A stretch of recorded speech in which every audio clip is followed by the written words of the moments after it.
All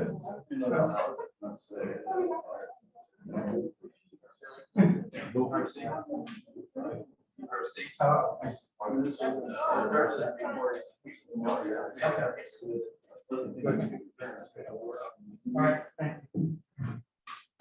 Good evening. I'd like to call the Cocalico Township Supervisors meeting to order. Please stand for the Pledge of Allegiance. Pledge of Allegiance to the flag of the United States of America and to the republic for which it stands, one nation, under God, indivisible, with liberty and justice for all. Could everyone please double check and silence your cell phones and electronic devices for the meeting? I would also like to start by saying thank you to everyone for attending the meeting and coming to the meeting. This meeting was duly advertised by the Board of Supervisors in accordance with the second-class township code in the Lancaster newspaper on April 1st of 2021. The first thing I'd like to do is turn it over to the chief for the promotion of two of our officers.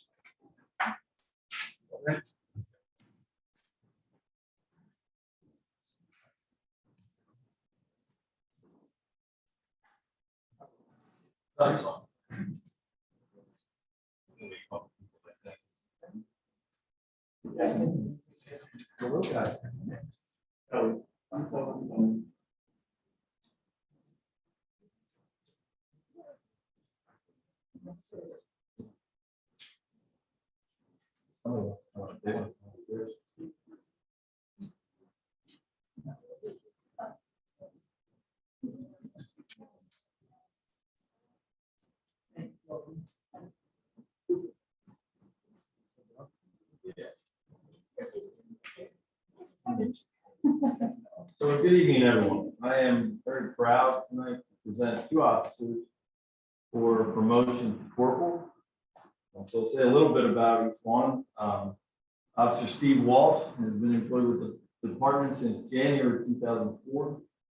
He provides the department with unsurpassed knowledge in many areas. Officer Walsh is the range master in Department Armor. He is responsible for training and qualifying officers numerous times a year and serves as the department's taser instructor. Officer Walsh attended extensive training and has been a department crime scene technician and crime scene photographer for many years. He shares his wealth of knowledge and experience as a field training officer for new officers. Officer Walsh's experience and knowledge will make him an excellent supervisor in the department.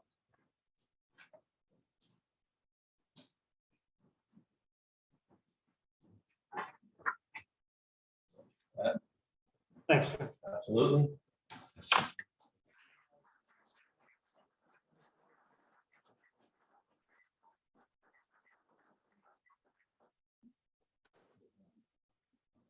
Officer Christopher Luongo has been employed with the department since March of 2014.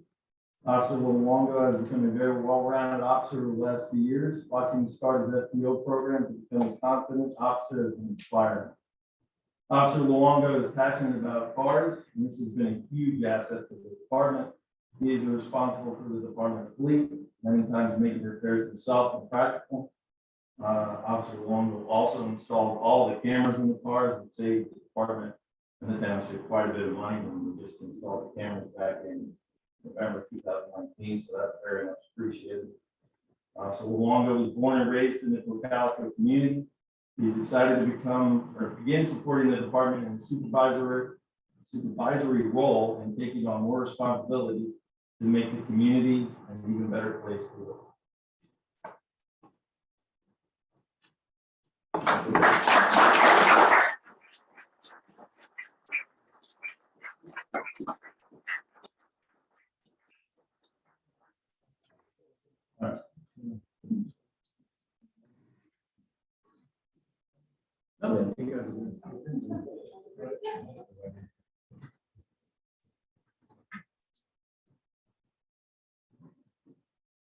All right.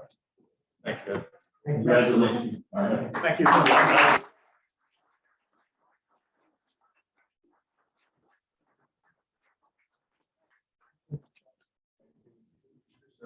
Thank you.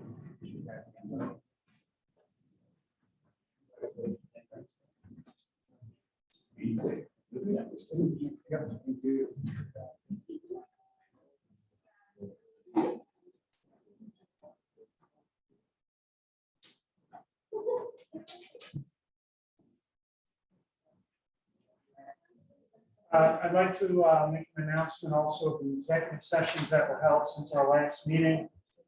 We held an executive session on April 22nd from 5:10 PM until 6:10 PM. That was for personnel matters. We also had an executive session on May 3rd from 7 PM until 8:15 PM. And that executive session was contractual issues, items. What I'd like to do at this point in time, now that we have Craig also appointed to the board, is we would like to do a little bit of an appointment rework at this point in time. So as I guess the acting chairman at this point, I'll step back and ask, I need a motion for someone to for chairman of the board of supervisors. I'll make that motion that R.C. Carrasco be chairman of the board. I will second. All in favor? Aye. No opposed, and I abstain from that vote. Thank you, gentlemen. The next one is, I need a motion to elect a vice chairman to the board of supervisors. And I make a motion that Craig Eversole be vice chairman of the board of supervisors. I will second that. All in favor? Aye. Aye. No, And I abstain. and no opposed. No, that carries. Thank you. I also need a motion to elect a secretary to the board of supervisors. Oh, I'm sorry, we got that one. Correction. Thank you. So we need an assistant treasurer. I make a motion that Craig Eversole be assistant treasurer for the board of supervisors. And I second that. All in favor? Aye. Abstain. No opposed, and that carries. Then I will make a motion to appoint Craig Eversole as the Township Police Commissioner. And I will second that. All in favor? Aye. Aye. Opposed? Abstain. Motion carries. Okay, we have one more here. I need a motion to appoint an individual to the Pennsylvania State Association of Township Supervisors, PSAT, as an alternate voting delegate. And I will make a motion that we appoint Craig Eversole as the alternate voting delegate for PSATs. I'll second that. All in favor? Aye.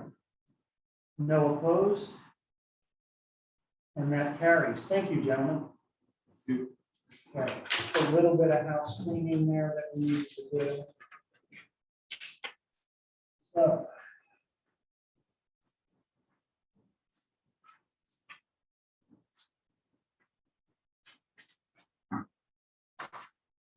Moving on to the past meeting minutes for approval. Are there any additions or any corrections to the minutes as they were presented? One minor correction. Prior to that meeting, our recording secretary, Lisa, had never met, didn't know me, I didn't know her. And when I signed in as a visitor in person, I signed and my signature is not appropriate. And so in the minutes, it says Rob Eversole. And well, so you got it right, but when you read my signature, I would count for that. Okay. Correct. So that correction, Jeff, do you have any corrections? I think June alerted us maybe one misspelling, one of the residents that was here. It should have been a Dixie Becker, right? Yes. And it just was off by one letter, enormous. But other than that, I'm good.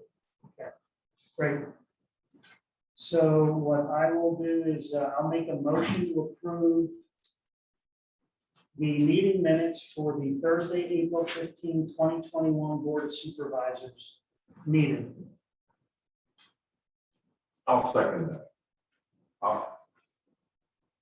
You have a motion? Yep. I'll second. All in favor? Aye. Aye. None opposed, motion carries.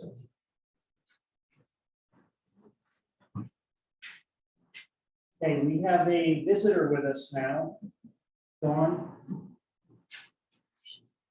Hi, Good evening.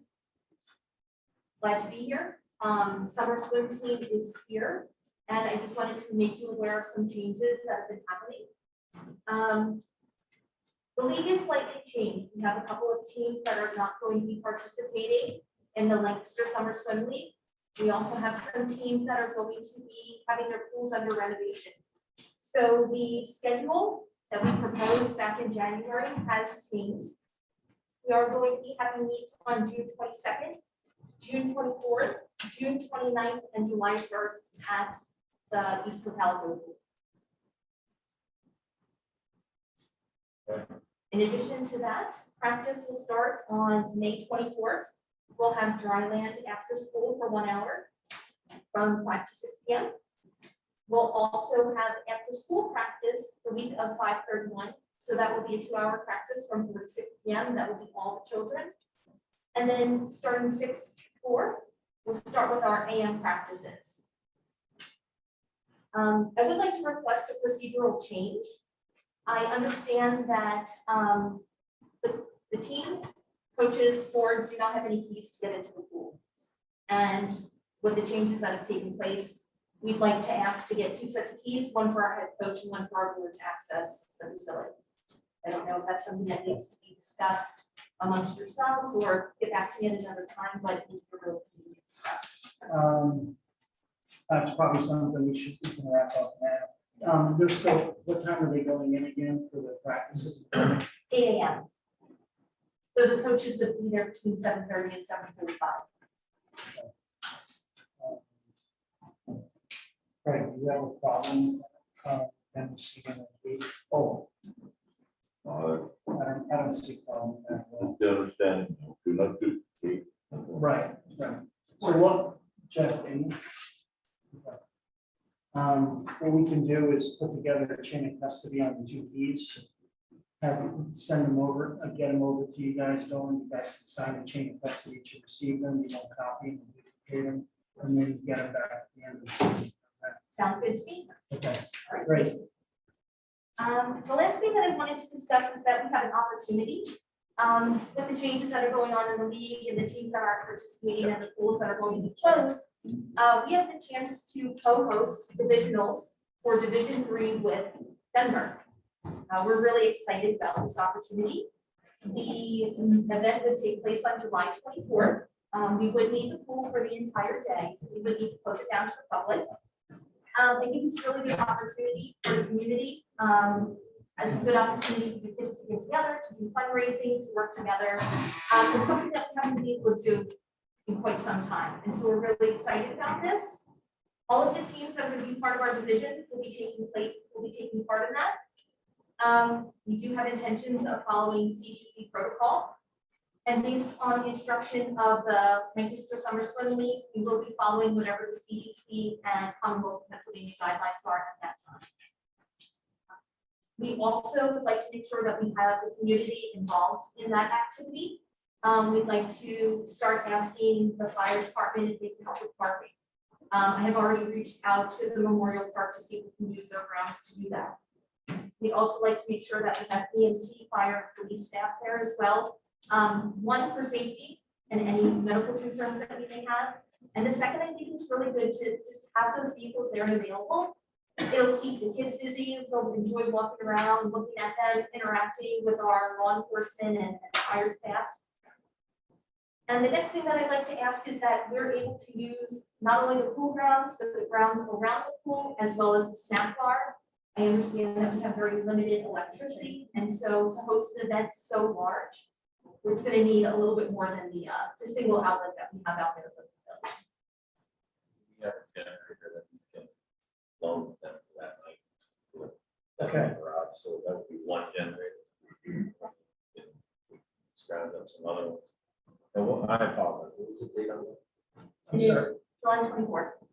There are multiple outlets right outside the snack bar. The snack bar is subcontracted for all the summer, so you have to talk to her to use the snack bar. Okay, there are multiple outlets all along the snack bar front there, plus the ones in the place. Ellen, could you send me a contact so that I can reach out about that? Yeah. Thank you. Thank you, Alan. How many teams are they gonna have in division? Do you know yet, or 7. they are gonna have 7? Yes. When was the last time we held them there? It's been a while. That's 7, 8 years. It's been quite some time. I think the last time Alan was when I I, think the Boy Scouts help direct traffic for parking stuff. I mean, I know they use Bible, nipples, I think you use the amount of men like church parking lot too. yeah, that's what I remember from the last time they did that. Yeah. That's a great idea too, to have the fire companies there. And, I think they have the ambulance there, right? okay. One caution, if you have keys, when you get in, you cannot have anybody in the water if you have lifeguards on the station. Understood. Okay.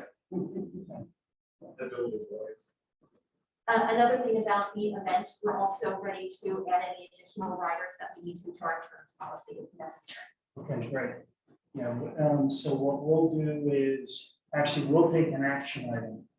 We'll double check our policy, because I think a long time ago, Alan, the last time we had divisionals there, and my kids were there, Yeah. we actually had to put a rider on there. So we'll check what's on the policy, because it limited us to, I think, 2 or 3 teams per event. But we'll check what's on our policy. Fantastic. Right? Thank you. Any other questions? Questions, comments? Yeah, I do actually. Yes. So I'm a native department. Thanks so much for putting this together. It's awesome. Heather Cottinger. Yes. So, right, so she's part of the partner for if you, what work did you for these this stuff, so that way you can get a better experience for those like Denver and full share and things of that nature. So let's so that way we can start help with facilitating this and so on and so forth. That would be fantastic. That'd be great. I can use my information and other stuff there. So great job. Thank you.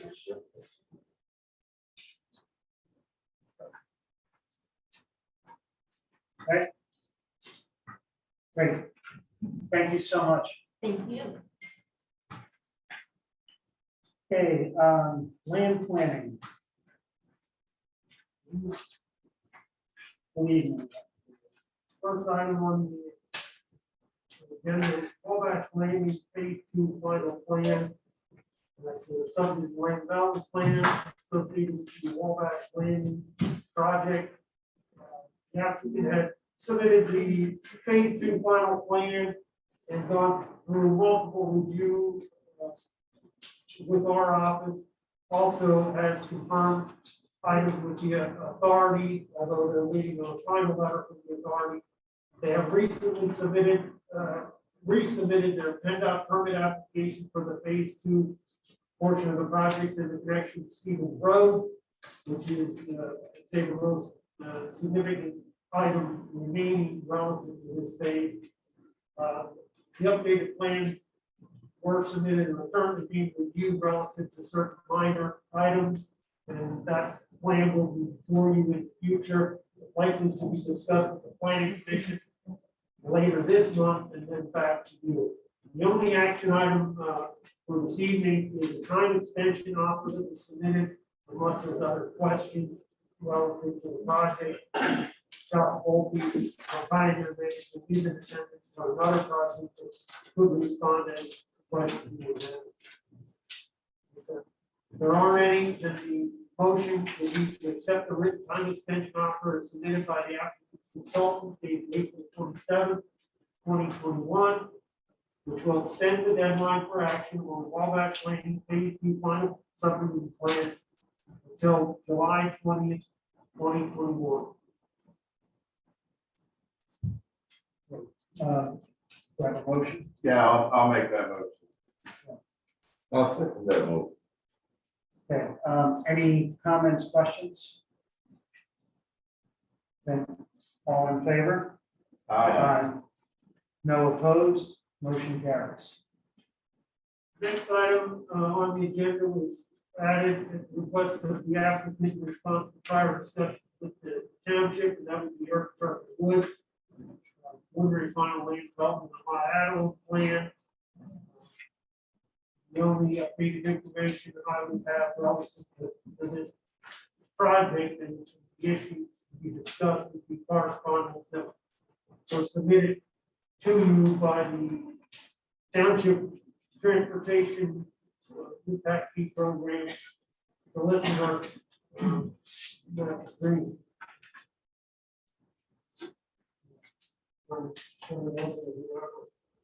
I think there is someone here representing there. Okay. So we actually sent this one, Jared, we sent this one out to our solicitor for some clarification. In terms of the question that you had asked, with the and portion in that clause. Okay. The solicitor's letter that came back to us in terms of some guidance was that after review of that, he does not believe that the and portion in that clause, he does not believe that the TIF waiver is warranted at this point in time. The reason for that is there were 3 existing parcels there. There's a new building that's actually being constructed on the resulting lot once the single family dwelling is removed. So that new building is actually construed as the new dwelling on that lot as new construction. So that was a summary of that. What I would like to do is get you a copy of that at this point in time. Okay. Actually, Jeff, you have a copy there if you want to give it to Jared now. So we can't apply any common sense to this. That we're physically moving our current offices to a new building. Let me explain that one other way, if I could. Your existing building is staying there. Will it, we can assume it'll be leased out or used by. I don't know, it could be storage. Well, it carries a traffic impact credit for whomever uses the building. That does not transfer to your new building.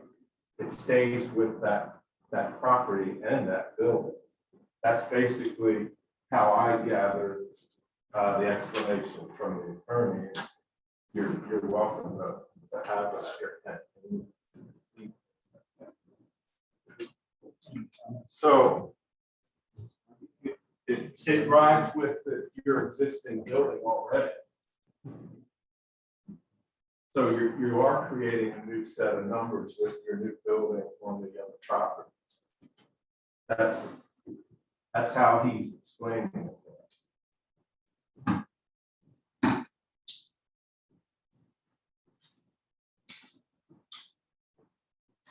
Okay. I know, but the system is broken, but you have sat in my conference at my office and said, this does not make sense for every business that is building. Both of you said this thing needs to be revised. And twice I've asked you for data on all this to see where the money went, what it was spent on. what improvements are proposed in the township? And I still don't have any of that stuff. That was 2 months ago. It's coming, It's coming. it's coming. We will We'll have have, like 50 tons at some point. we will have. I mean, it doesn't make any sense. And both of you sat there, it doesn't make any sense. You're moving your current staff to another building. Now, all the while, we can build parking lots around the township and increase traffic flow that way, but we can't move my staff from one building to another and avoid a traffic impact. Is that correct? At this point in time, that's the legal guidance we've got. That's what we have. This is why you don't have this. This is why you have businesses that don't want to do this. Okay, Understood, you gotta fix this mess. understood. Thank you. Thanks for applying some common sense. Thank you. One clarification for the public record, that in terms of the transportation impact fee program, the projects that have been identified are identified in the capital improvement plan, which is on the township website, which does provide diagrams for the intersections and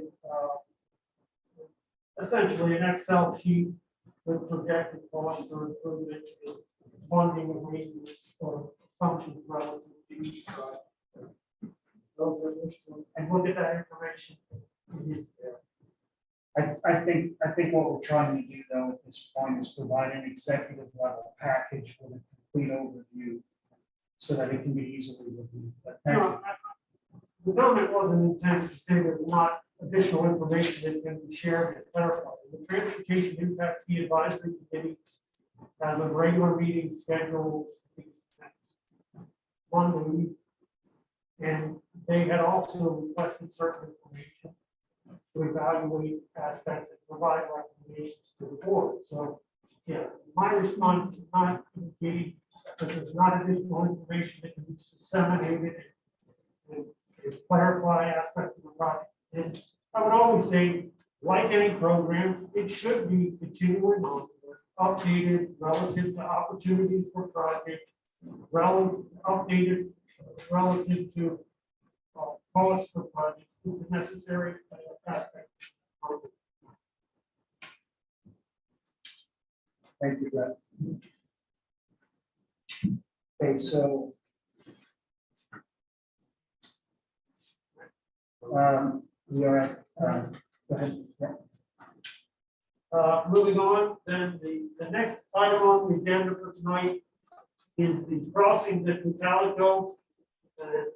There are representatives for the project in attendance.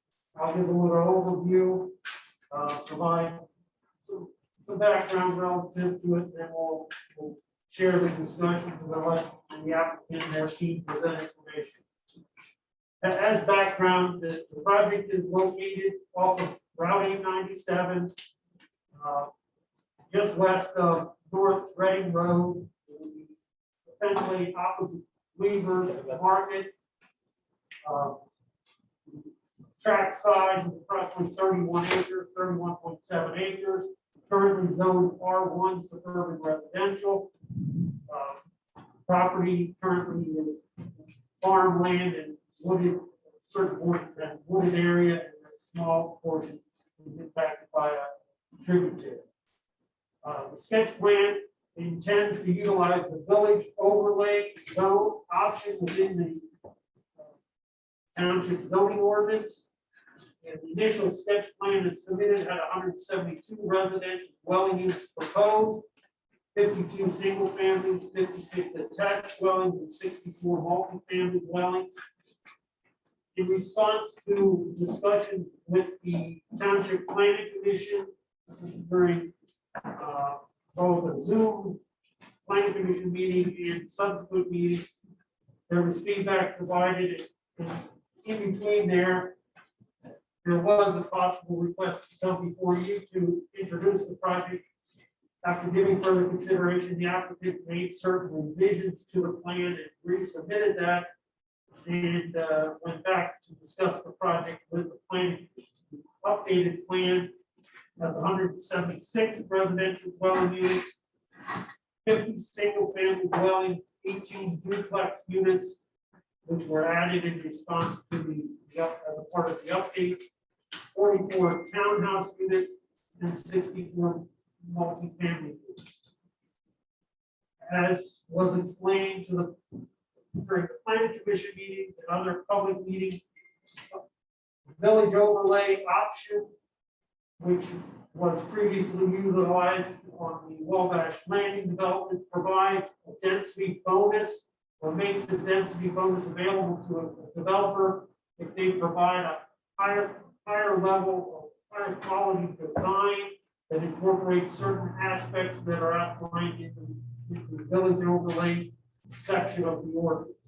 It's a voluntary design option and requires coordination and discussion with the township to ensure that the density bonus being granted is being offset and by the applicant complying with certain expected standards relative to the design.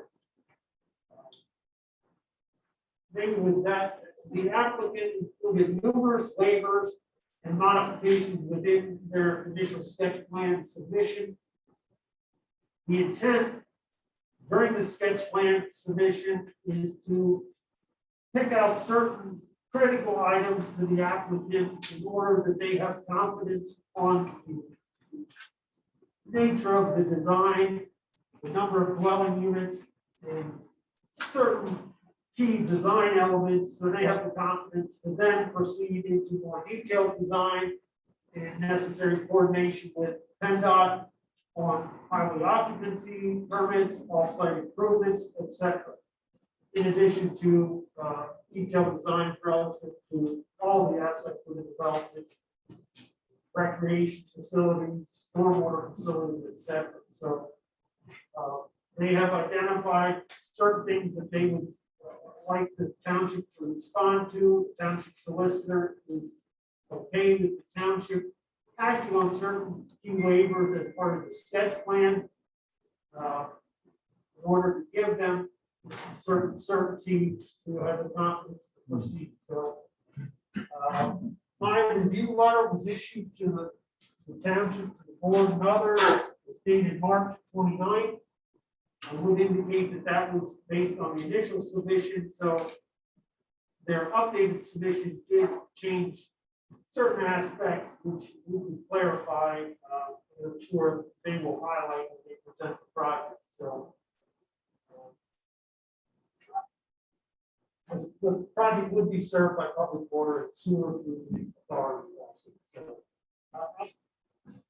I'll turn it over to let them start, and then rather than getting, as we did with the planning commission, rather than getting bogged down on the entire review letter, you have the review letter before you. We had pulled out certain bullet items on page 2, which are really the key issues to try to keep this project focused on key aspects and not get distracted on all the other things. But I would caution the board that any action that is considered, whether it's this meeting, another meeting, they clearly understand that, and it's explained that action on certain items should not be implied by the applicant to be impacting other aspects of the design or other aspects of the request for relief, unless there's a specific discussion and clarification that that's the case. All right, well, good evening, everyone. Thank you for your time and for allowing us an opportunity to present the sketch plan tonight. Just quick introductions. I'm Brandon Williams with Garmin Builders.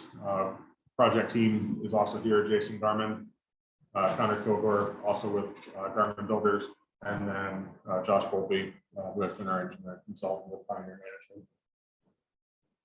Management.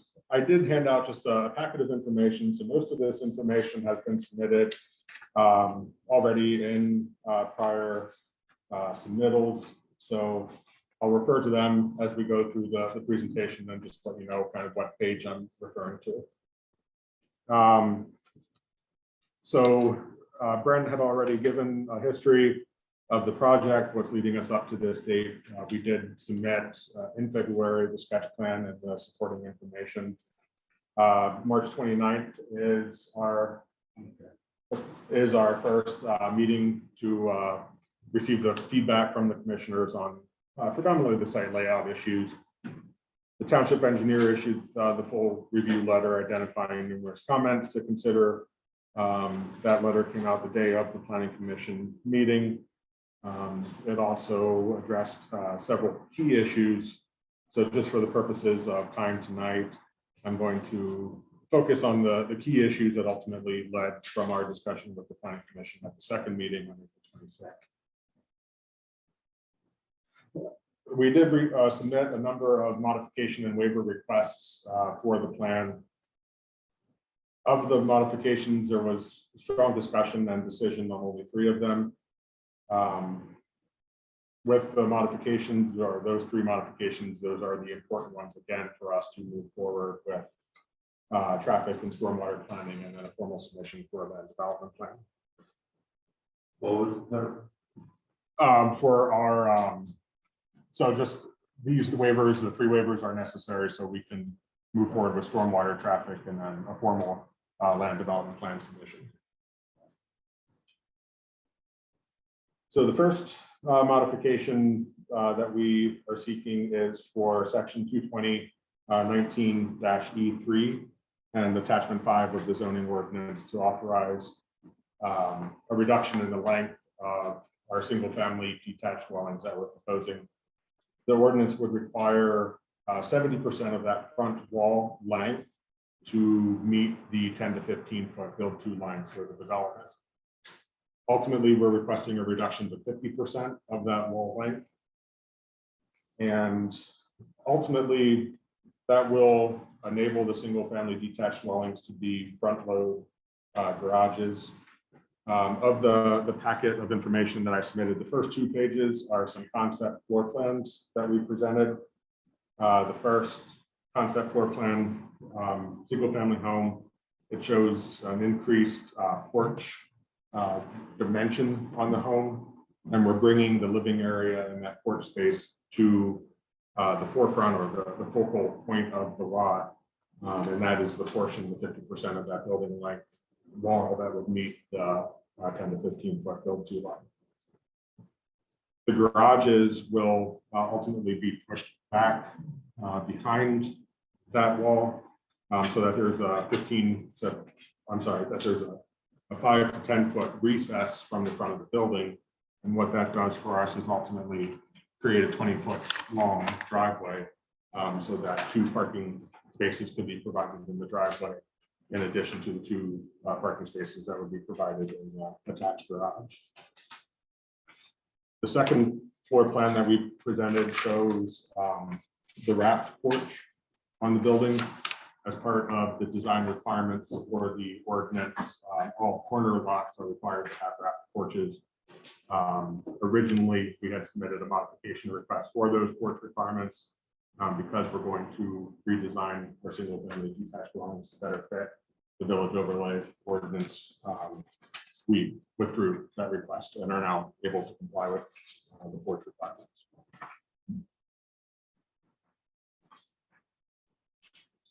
Originally, when we submitted in February, we did submit based on our current footprints that we offer on our single family detached dwellings. We received comments from the planning commission, also county planning. We felt to consider other options in improving the character of our development and making it more consistent with the village overlay requirements. Of those suggestions, it was brought up at that meeting to check recessed garages, and that's ultimately what led to this modification. After the March Planning Commission, we conducted a research of the village overlay zoning ordinances in the county, and also approved village overlay design developments in the region. This research ultimately helped us in revising our decisions, helped guide us with data-driven decisions, I guess, if you will, for our development and how we were ultimately trying to modify but remain consistent with similar approvals and modification requests for other developments. We again provided a table of summary of that research on page 3 of our packets. In our findings, recessed garages on single-family dwellings are common in village overlay communities. This allows the front porches to be the focal point again of the lots rather than the garage doors. This also allows reduced setbacks to achieve the more intimate design encouraged by the design objectives in the ordinance. And of the 6 developments that we studied, 4 of those implemented similar design requirements on single-family detached homes.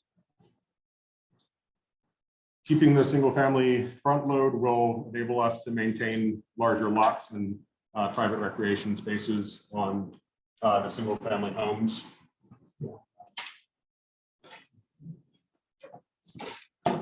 We did create just some exhibits of the different lot scenarios that we could provide. The upper left-hand scenario is what we are proposing. Most of our lots will be a 60-foot wide lot by 100-foot in depth. So we're trying to come in at an average of 6,000 square feet of lot area. If we start reducing lot sizes to try to gain density, then ultimately we are taking away that private recreation space from our residents.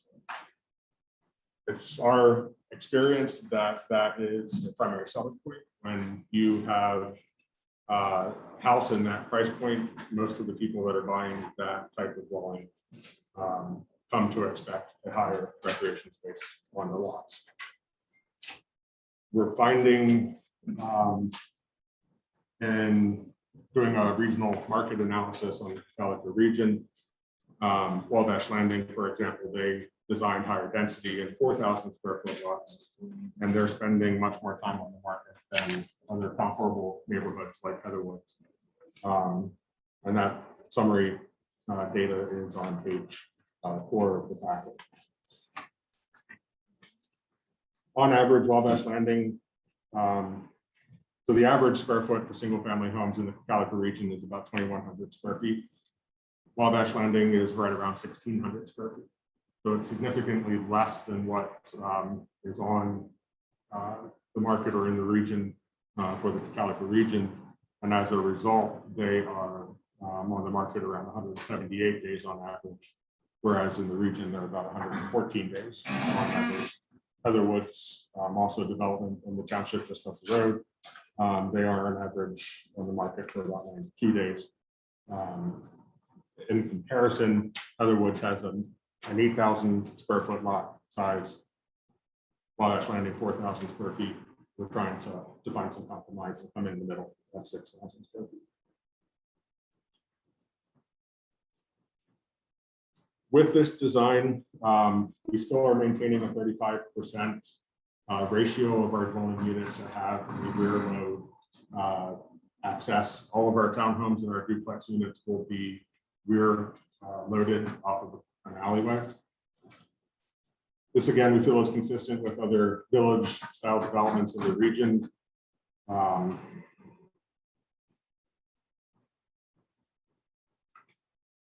I don't want to keep on going back and forth, but on page 3, just to look at some of the alley ratios, they are again consistent with that 35% ratio.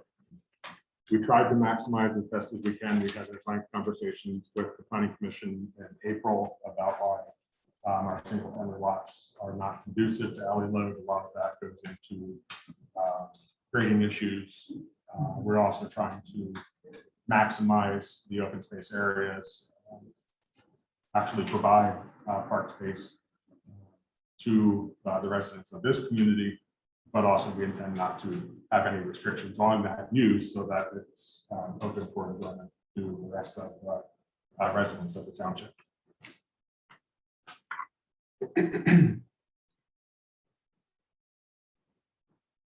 So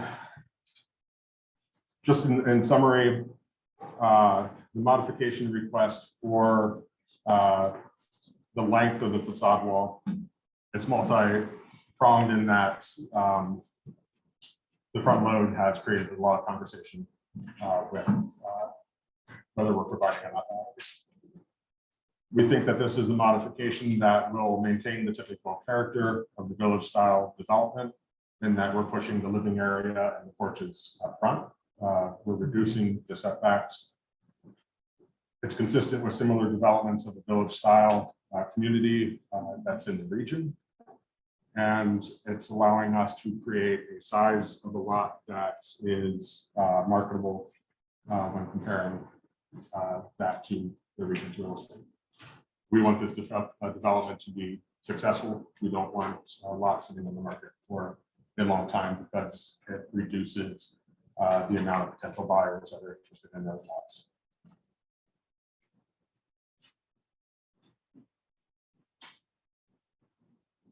Our second modification request is for section 220.19D4 of the zoning ordinance.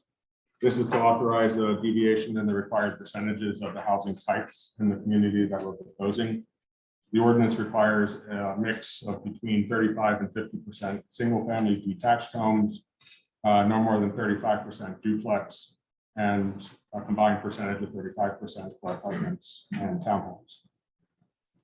We're requesting a minimum of 25% single-family detached dwellings, maximum 35% duplex, and a maximum of 65% townhomes and multifamily.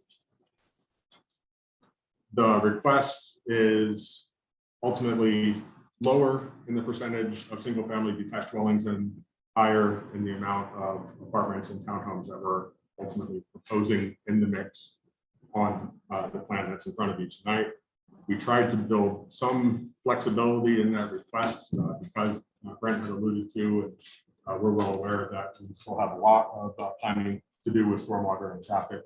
So we tried to have some flexibility for the unpredictability or unpredictable nature, I guess, of development planning.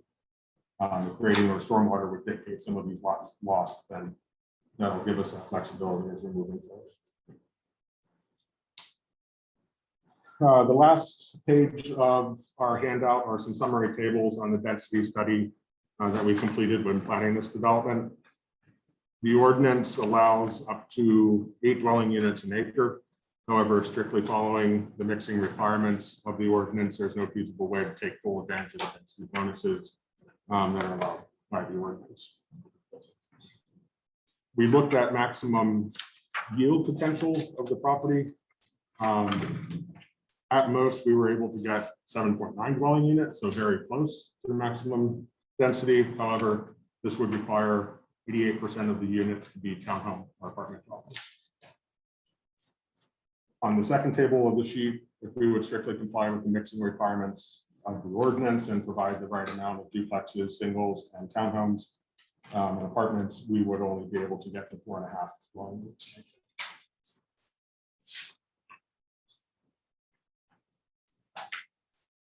Ultimately, what we, with the modification request, we're proposing the 50 single-family detached dwellings.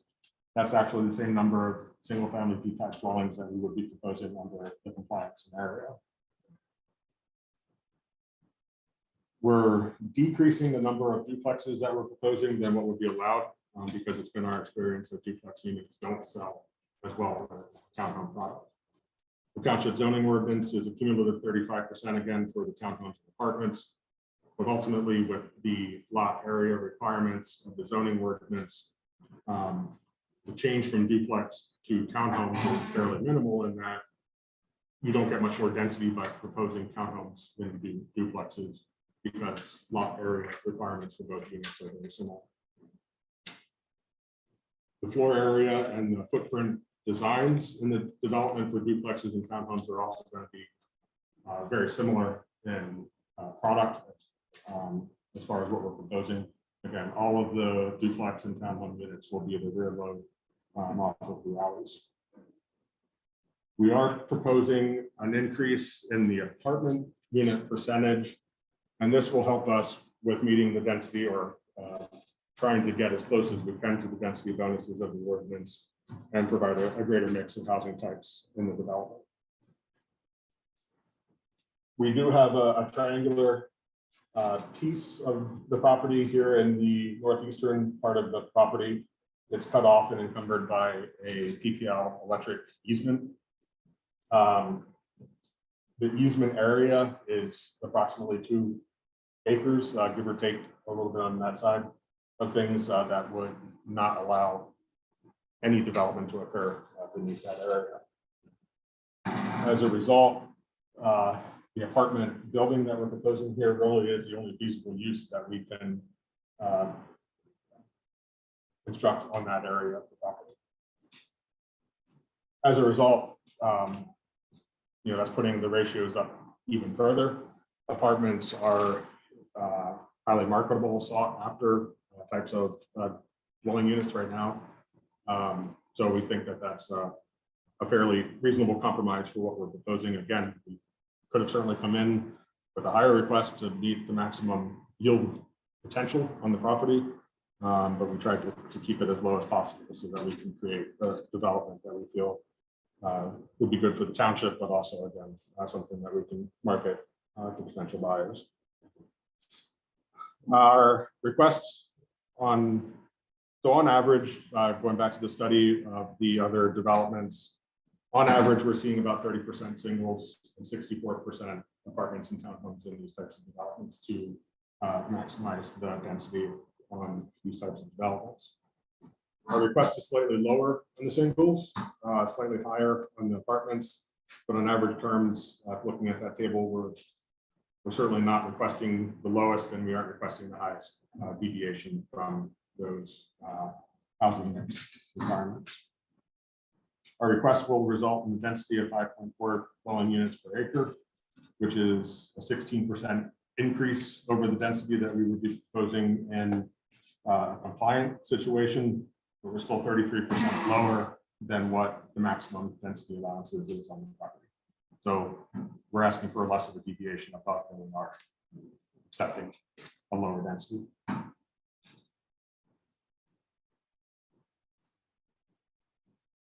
Also, I'll note just in this scenario, we were able to increase a greater amount of open space, 26.7% of the lot area, which is 1.5 acres more than even a compliant situation. In a compliant situation, you're seeing more singles or duplexes, which do take up more property than apartment when comparing the density and overall units that are provided for each use. Then the last modification request is recommended for approval by the Planning Commission is the parking on the multi-family lots. Each unit is required to have 3 parking spaces per dwelling unit. Our proposal is, or was, to reduce to 2 parking spaces per dwelling unit, because that's what would be required for apartment uses in any other zoning district of the property. After discussion with the Planning Commission, we agreed to meet in the middle. So the modification request was revised to allow 2.5 parking spaces per dwelling unit. In the apartment buildings that we're proposing, the amount of bedrooms will never increase a total ratio of 2 bedrooms per dwelling unit. Some units might have 1 bedroom, some units might have 3, but the cumulative total will be 2 bedrooms per dwelling unit. If this, so ultimately the thought is that in most cases, these units will have 2 cars. Most of the people buying apartments are either single family or a single person or a family without children. So most cases, they probably will not have more than 2 cars per unit, but the 2.5 spaces will cover visitors in the few units that certainly might not meet that standard.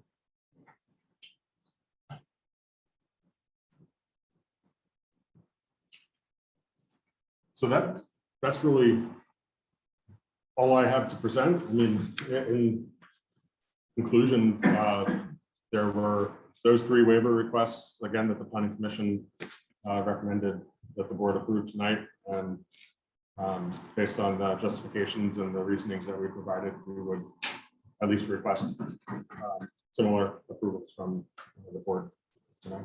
Let me ask you an overall question. Is it fair to say for the geography of that lot, for challenges and constraints, that's really the best fit, I think? Is it the best fit in terms of the village overlay that's with the village month, right? Yeah, I mean, I went over the three scenarios, the maximum yield scenario, parking. They're just, That's why we came back, because at this point in time, to get this preliminary, to get this sketch plan presented to you, $50,000.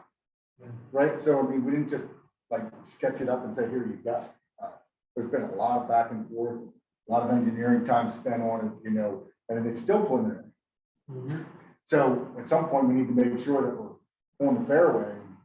You know, these are like the three big kickers that we need to make sure that we're in agreement and that we're agreeing to and working in the right direction. Because that's just a boatload to I get it wrong. Right.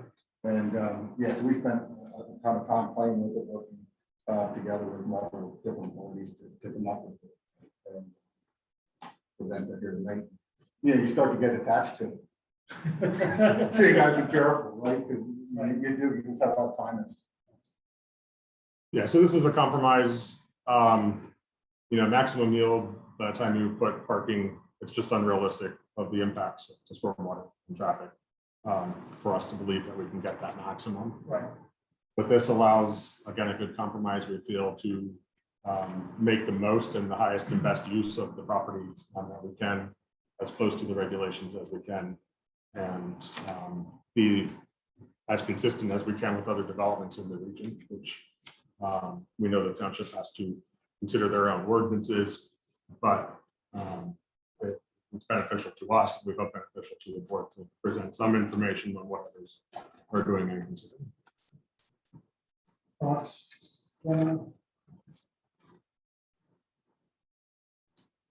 You spent some time explaining to us how many days other developments have their real estate on the market for the cetera. The majority of these are apartments. And are you anticipating selling them? Are you anticipating selling a building or two or three to another party? Or how do they figure into? At this point in time, the Garment family would like to, you know, keep them or you know, invest in them. Because we're keeping them for ourselves, we always like to make sure that we're building a high-end apartment, because we don't want to be here 10 years down the road and all of a sudden we want to be the one that everyone else is competing with. We're building these apartments over in Loyola, right behind Funk's Brothers over there.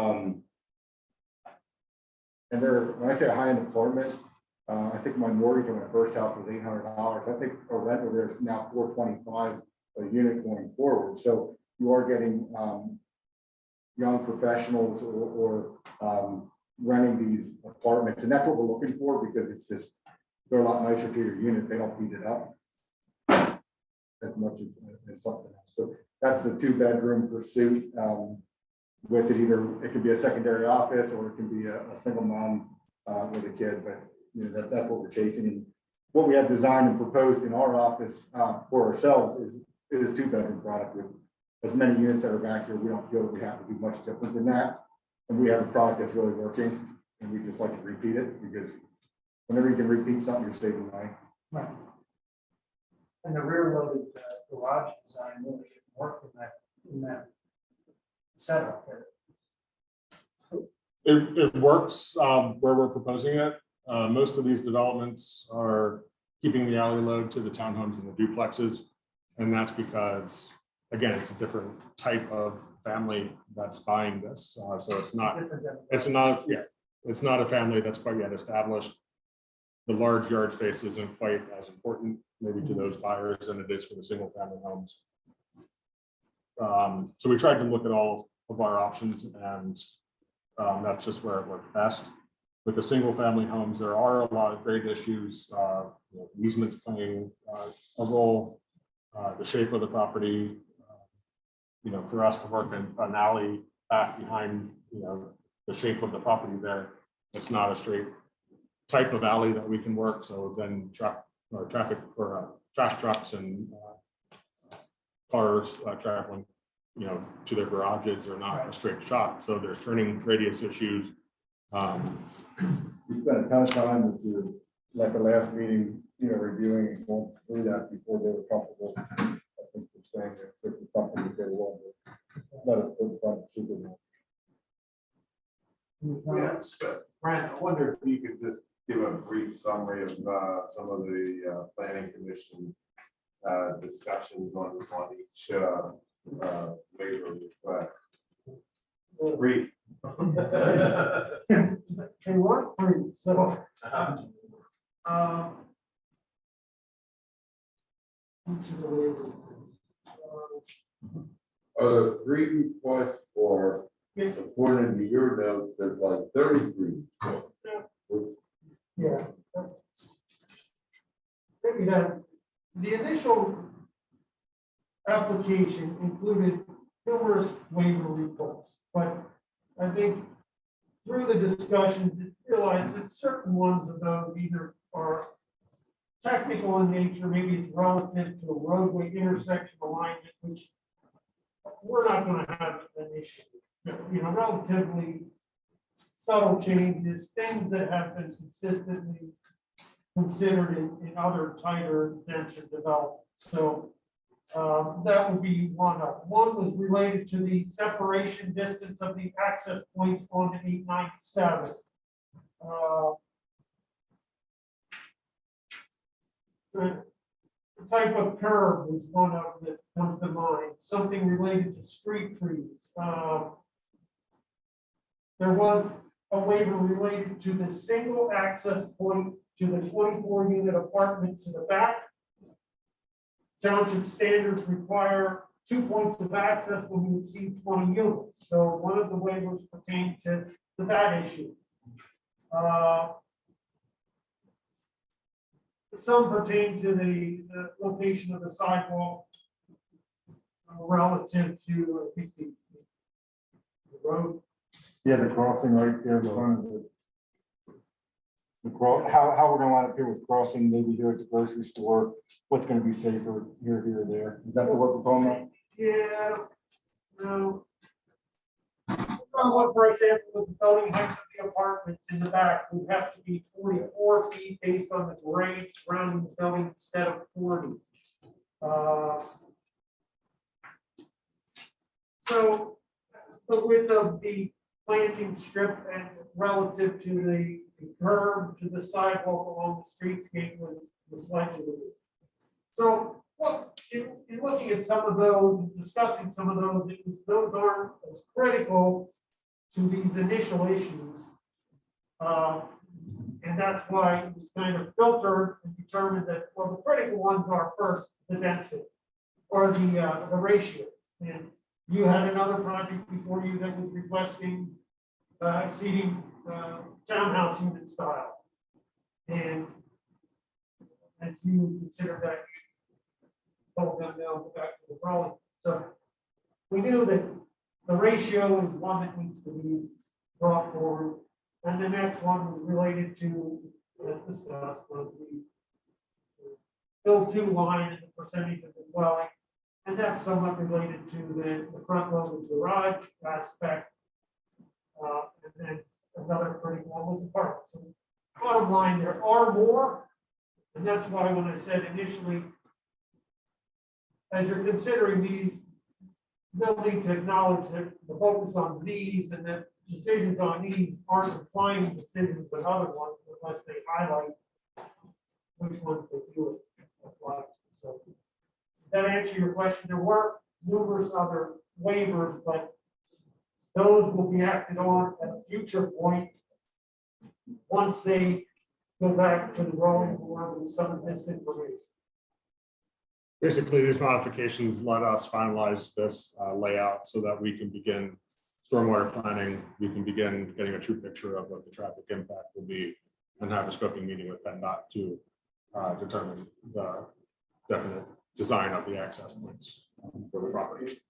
if it makes it easier. If it simplifies this whole process, all the modifications outside of the three that the planning commission recommended, we will withdraw those and reapply for them at a later date. To kind of simplify this whole thing, so we're not discussing the other ones that we applied. So now, back to the other question, which was, what was the discussion on the waiver? On the parking space one, there was,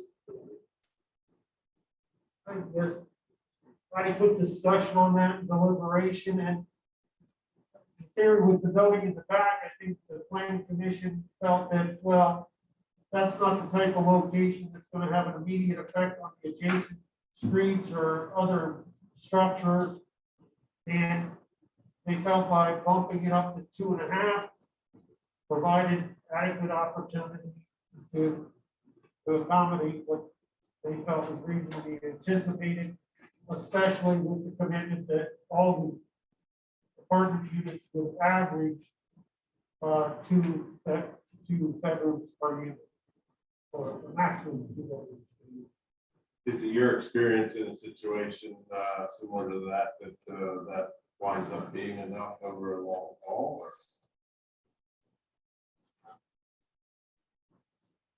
I'll let them speak to their statistical. With, just so you guys know, like apartments, we spend a lot more time talking to apartment complex companies that lease them than you guys, because we want to get good rent, and tenants don't like to walk to their units, and tenants get really mad when they can't park. So you typically label their parking spaces like 2 per unit, and then you'll have some overflow that are just kind of unmarked, and so that's a big deal. But we got to work on all kinds of other stuff too, where you put your trash containers, and then there's regulations about being someone to your door, and then we'll just try to work it through. So the township and you guys is really workable. I'd like to help them have that come out best. So I don't have a concern with that. And again, it is important for us. And on top of that, we got to worry about snow and snow pile, and we're putting it and all that other stuff. It just goes on and on and on. The other apartment in the front, and I think Josh would explain it too, there would be an overflow opportunity on some of the adjacent streets in the area, and those likely would not have immediate impacts on. They can highlight why that is.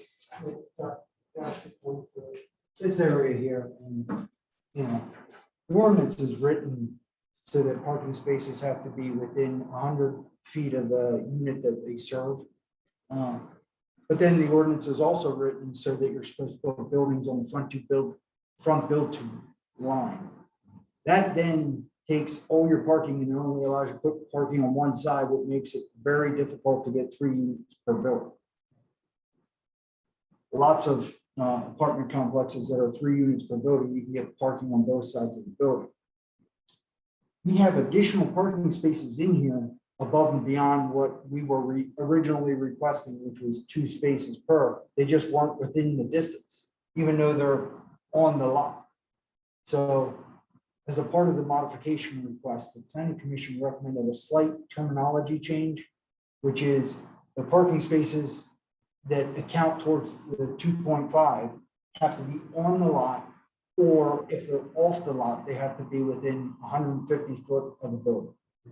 So there was more spaces originally, they just weren't in that exact distance, even though they were on the lot that the apartment complex was utilizing.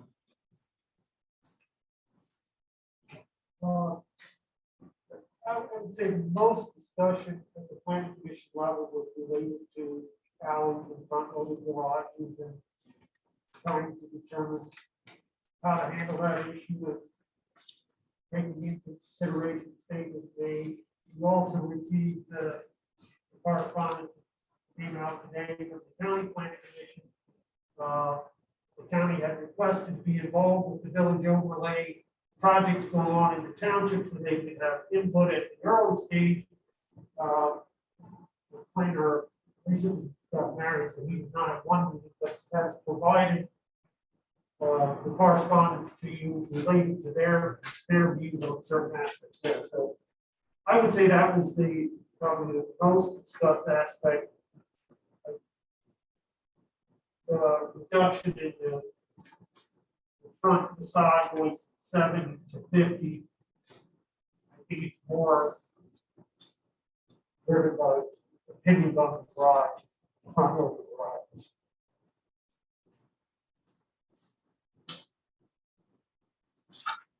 So are you looking for specific motions for this right now, or are you looking for conceptual from each one of us opinion wise in terms of the sketch plan that we have here, satisfactory level with the sketch plan as it's presented?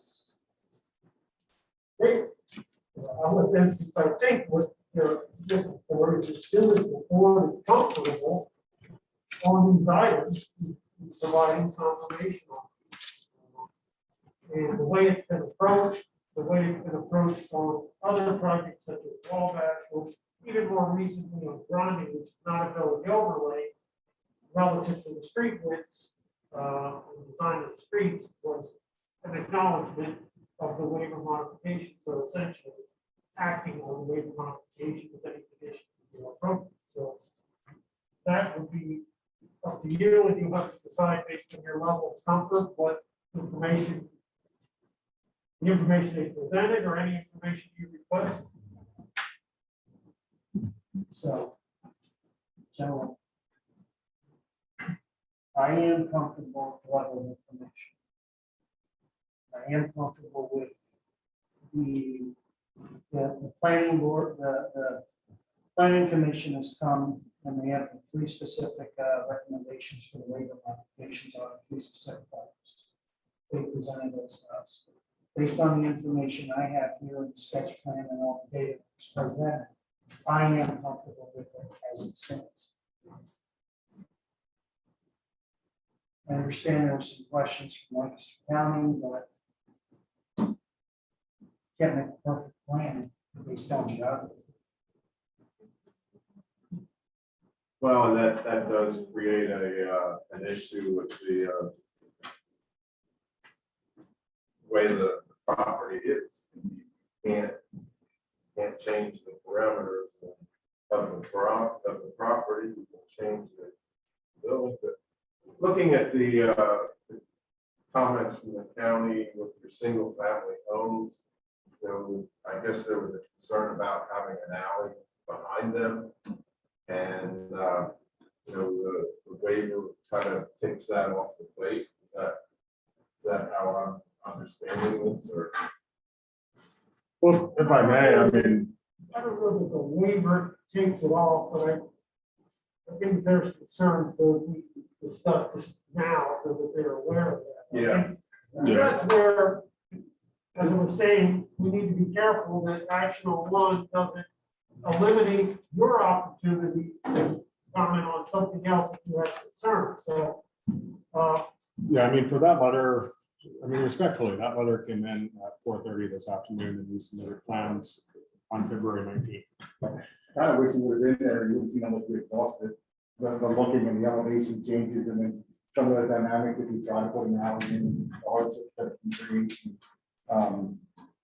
But it wasn't, so that kind of tough, right? Yeah. Yeah. It's difficult to read. It felt like hours of deliberation. We went block by block by block by block. Working through it with Steve, I think with Steve, and he did a great job of that. And exhausted the discussion.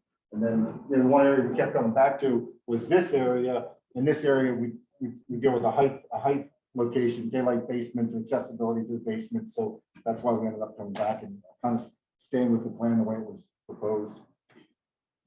To do an alley load in that area, we would have to do basically a basement garage access, which then requires a lot of stuff that people have to walk up. And again, we're forcing a marketability issue on homes because of that expectation or price point. You expect convenience when you buy your home. I don't know how thorough that review was. I mean, he's requesting alley load on duplexes and singles, and we have never not proposed alley loads on our duplexes. So all of those items, I think, are addressed. I mean, there was a concern that the front load was going to minimize parking requirements and we meet or exceed the requirements for all of our single family lots. So in addition to those grading concerns, I think again, we're proposing development that would meet those requirements. One other thing that probably we should circle back a little bit, give them an opportunity to clarify, that is this, the whole concept of the added density bonus is offered in exchange for something, and that is in exchange for a higher quality design for development. So this is not supposed to be like a Stony Point compacted, to make a Stony Point, just reduce the 100-foot frontage lots to 60, and you have essentially the same thing as well. So they did present information as part of this to highlight certain aspects of it. And maybe they should circle back and maybe emphasize some of the higher level aspects of the design so that you have an understanding of that too.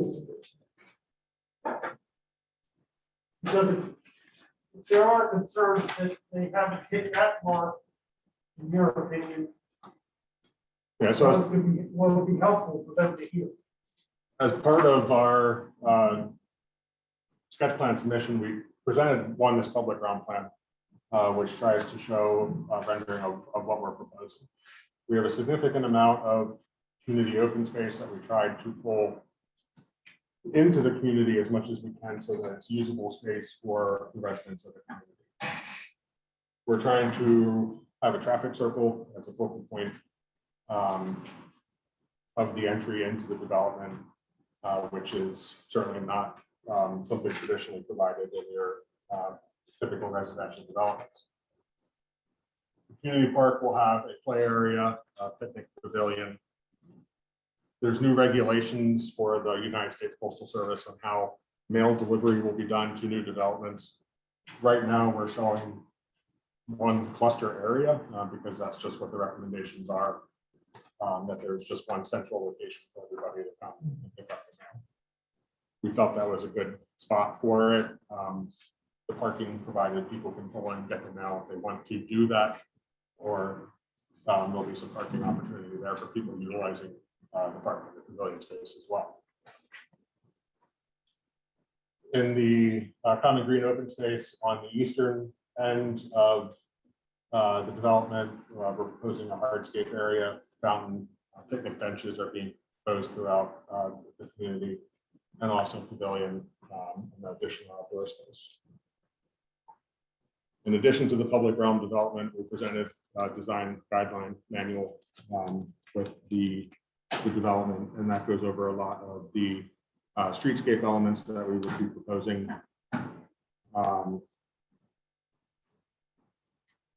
With the pavilions and the playground equipment, I mean, just to run over some of the proposal, we would include gazebos and pavilions were shown on the plan. They're going to be durable, all-weather material, vinyl, to match trim work on the homes, all be consistent elements. We're gonna have them in time, we probably need to work now. Yeah. I'm just kidding. That's crazy lead time. The play equipment, that's going to be, again, durable, all-weather material, designed to meet ADA requirements. Benches, lighting, and waste receptacles are all going to be a matching black powder coated finish. So that will match the street signs. We're proposing to do decorative material rather than just your typical galvanized steel signposts. Fountains are going to be stone fiberglass materials, again, to match finish on the streetscape, the furniture, the benches, receptacles. We did provide our typical materials that we propose on all of our buildings, and that includes your high grade vinyl siding. There'll be stone veneer, brick veneer elements on most of the units, including the apartment buildings and townhomes, duplexes. Architectural shingles, I mean, that's an upgrade for our building materials. We propose that standard, I believe, on all of our development. Yeah, I think we're coming back to the 50% on the build back, which is what the request is. You get all fits in your building sometimes, and then you want a big flat surface on the front, because if you step the building, gives it a little more appeal. That's why we're asking for the less, so we can make those adjustments and give it some more three dimension on the front. So, And this manual will be updated, and we are, changing footprints and things from the sketch plan. Duplexes aren't addressed in this manual, so we're aware that we have to do those types of updates as we move forward with land development. So Brad, let me ask again, so what are you looking for, a poll from the board? Or a, what their motion? Yeah, we'd be looking for a motion on the three waivers that were recommended for approval by the planning commission.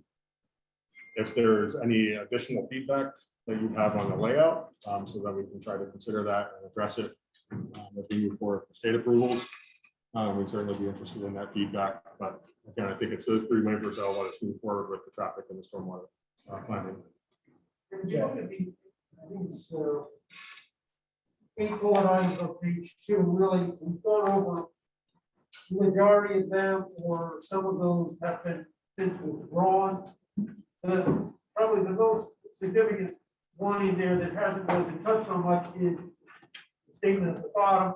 What are the township's thoughts and objectives relative to public dedicated parks within the development or interest in the fee in lieu of land dedication? Upon obtaining clarification on the initial aspect of this issue, then further evaluation can occur regarding the appropriate amount and type of passive and active open space and other recreation areas within the development, and how they should be positioned or distributed throughout the development to meet the objectives of the zone. While that doesn't have to be decided tonight, I think it's important to understand that when you're doing a village overlay development, they are obligated to meet the subdivision land development ordinance requirement, which is 2,000 square feet of rec area per dwelling unit for fee in lieu of. So if you do the straight math, I think it works out to about 8 acres. Well, they're not going to provide 8 acres of recreation area here. So there'll be a need to blend land with fee in lieu of to a certain point to satisfy the township. So at some point, that discussion has to advance. And depending on some of those conclusions, it could be that additional modification is required. The only way to do it is either modify certain things or lose a lot or do whatever to meet what the township intends. So they do, as part of their future detailed design, have to present a park and rec study to identify this, identify specifics related to what's being provided. And at that point, that discussion can occur in terms of what exactly is the township looking for. So that's something that I guess so from their side and my side, the township should be preparing itself to understand, are you looking for dedicated facilities here? If so, what type? If not, then that information needs to be shared so they can and we worked with that description, I think, a lot. Combination of both. We try to get what we can right inside the neighborhood for the neighbors, and it's also open for public. And then what we can't extend inside the neighborhood gets kicked to the township to improve it. And there are some credit opportunities that for the private install of the amenities, and we expect that discussion again will happen when we submit the project. So questions or comments from the public? Yes, Jim. Wasn't there a concern that they're going to do, PennDOT was going to do a roundabout there? This is not, if you're referring to the intersection of 897 and 272, this is approximately 400 feet. There would be the intersection. Current intersection. And 897, 897 grocery store, this is the entrance to the community. So you move it down here. So anything here. But those buildings are historical, so it's got to go around to buildings that are by the intersection. They Yeah, and when you mentioned roundabouts are required as part of certain signal upgrades, but can be determined infeasible for that location, so. Are we No, putting no, the cart no. before the horse here? I mean, isn't that going to be done eventually?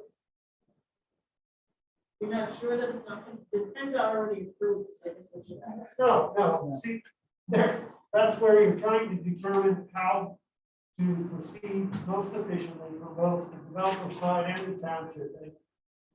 And they're trying to determine what viability do they have on the lot, on the property. If they lose, say the apartment in the back, there's 24 units, that changes information provided to PennDOT. It changes their traffic study, changes their impact off-site intersection.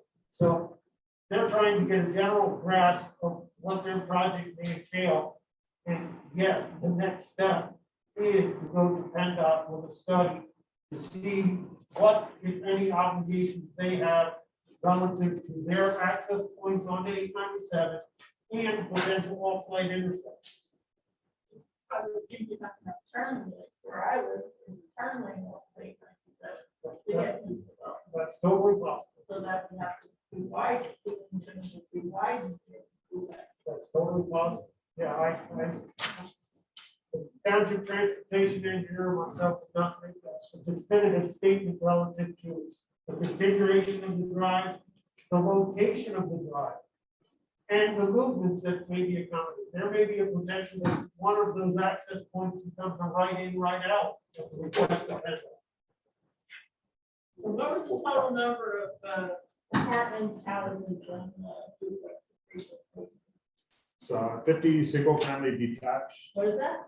50 single family detached, 18 duplex, 44 townhome, and 64.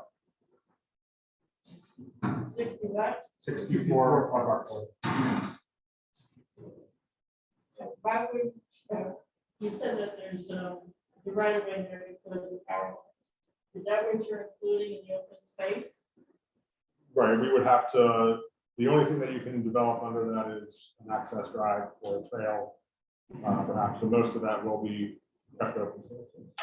So you're saying that your open space includes that, Yes, that right of way. So you're really not giving them that much open space because the rest of the power lines are there, so we can do it anyway. Right? it still is part of the open space. It's 26. It's unusable. So it's open space. Are you gonna have to take away? Yeah, more, most likely, yes.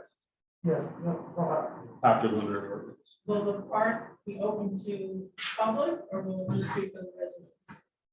Yeah, we indicated there would be no restrictions preventing public access. And that's part of it, right? We're still in the sketch plan stage and we'll be in lieu of and we recognize the credits and campaign.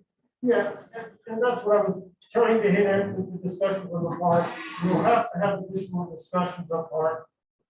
Some of the requirements related to parks are impacted by slopes and floodplain and other standards. So there is a higher level of evaluation of what is provided in terms of acceptable to meet certain park standards. There's two different standards. There's one, which would be more of a general open space standard for the development of a village overlay. And then there's park and open space requirements for the subdivision land development related to facility counting as dedicated or counting as meeting that obligation of the 2,000 square foot per unit. So there is additional evaluation and it may impact certain lots. There's different types of areas too. There's the use. Yeah, there's like a courtyard area, in the one section, and the other one's more of an active park area. There may be the need for a court, some type of court. Those are future discussions that'll have to be had. And that's the challenge with the village overlay project. There are conflicts there is an added cost to developing them, there's added effort to designing, viewing, and that's part of the offset of the density bonus, so.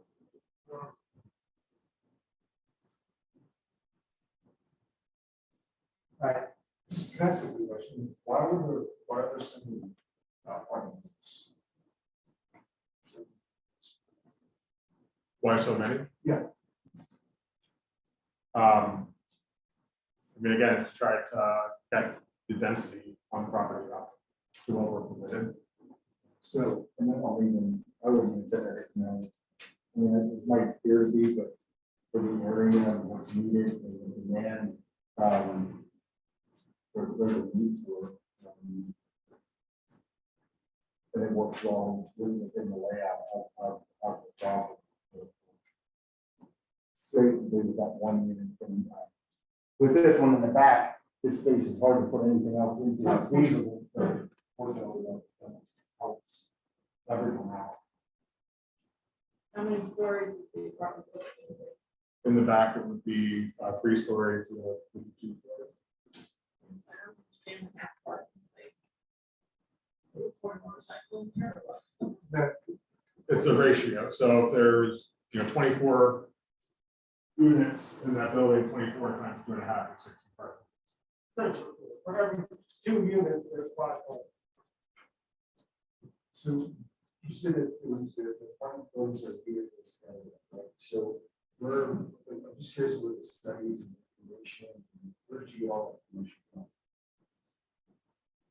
So to be honest with you, I was just talking about our agency, and say, look, this is what we're thinking about doing, or that number of apartments in there, like, we did, both the estates, if you guys all know that, it's not counted, it's across the line.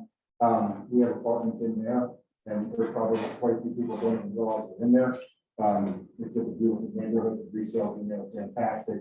You really see the sale signs go up, because most of the property is open and walk the dogs. And it's a mixture of single families, apartments, and townhomes just like this. So you've got people that are moving up from the townhome into the single families, and again, they're long back there. And a lot of that stuff being sold before they do the market.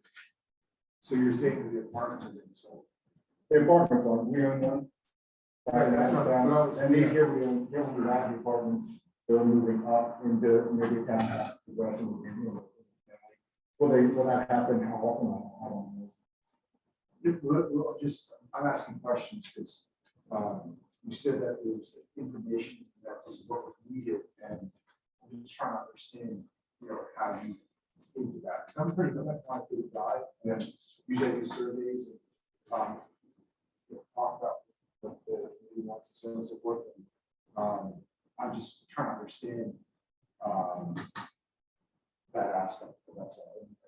Yeah. I mean, ideally, you want to do the apartments, go through the whole cycle, right? But again, you just turn around and do the part. I get a single family homes, maybe you guys can. We wouldn't spend a big lump of change doing a demographic study for this small amount of apartments. If we were going 800 apartments on a piece of ground, then you really use demographic studies to make sure that's going to be right. I'm going to say it's a small amount.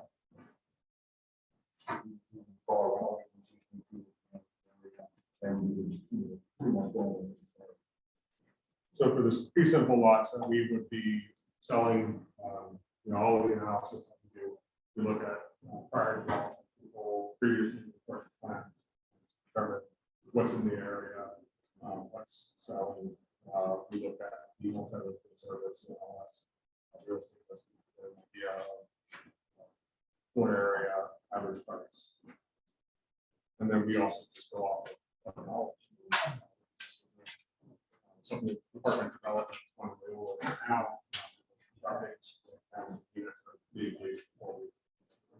So there's also national studies. News articles, different things that we will and always trying to see.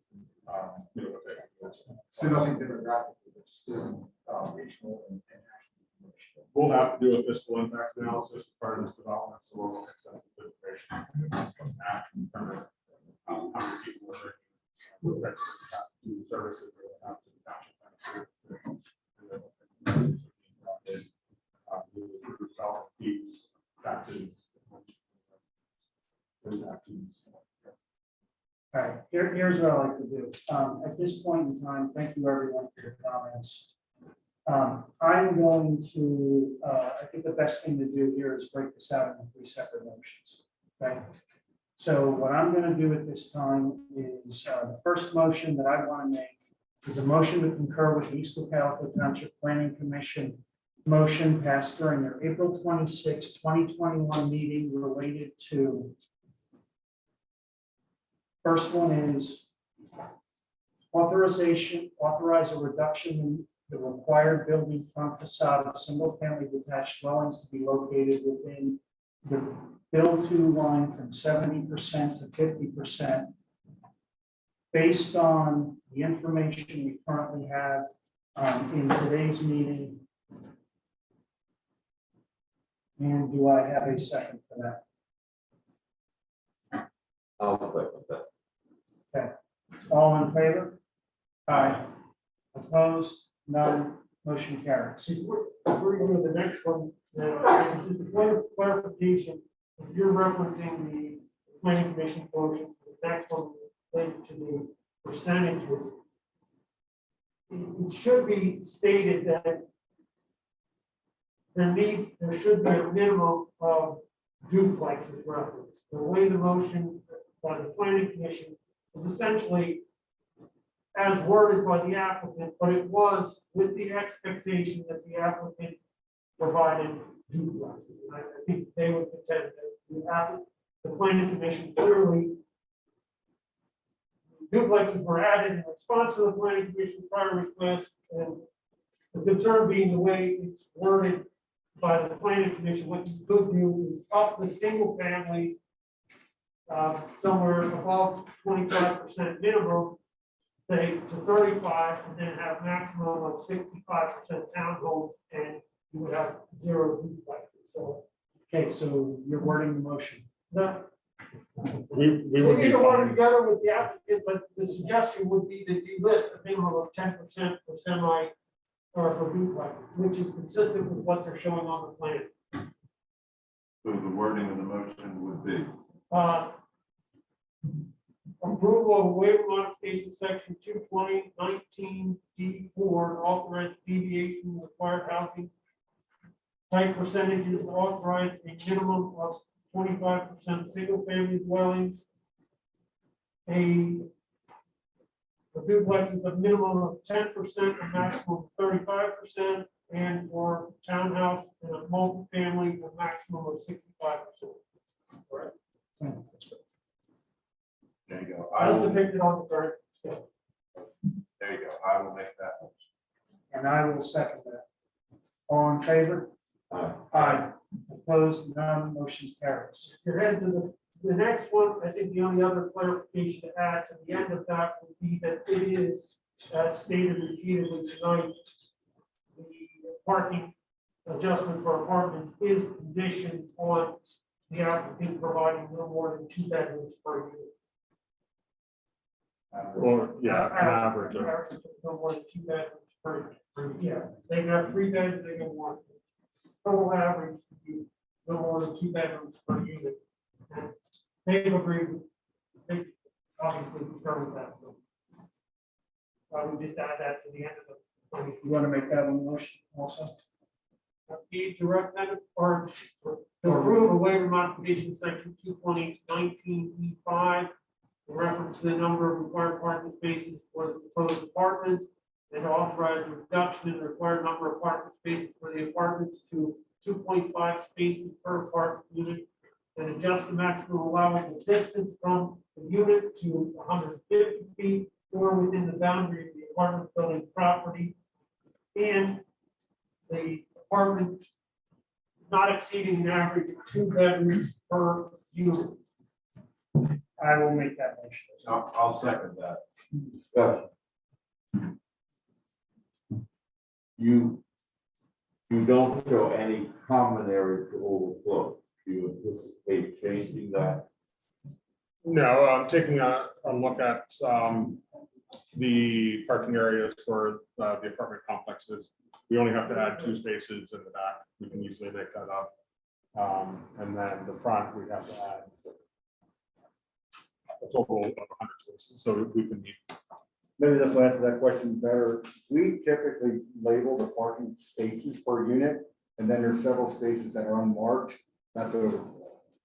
So once we get the layout and once we get that all worked out in the final details, we then put them on that just, and people don't parking in other people's spots, which I don't need that call. So we just label the spots. And then the land that's kind of like the island, Yeah, that. No. No, it's one of the top right. Yeah, that's right. In that one, you're already 50 feet to 70 feet from the first parking space to that top building. And you're proposing that you have enough names or whatever, and anybody has a birthday party, they're gonna park 2 blocks away in a non-existing common overflow area. This particular sketch of this right here is designed with 2 spaces per unit. We have to increase it. There's gonna be parking put up around here towards this building to meet the 2.5.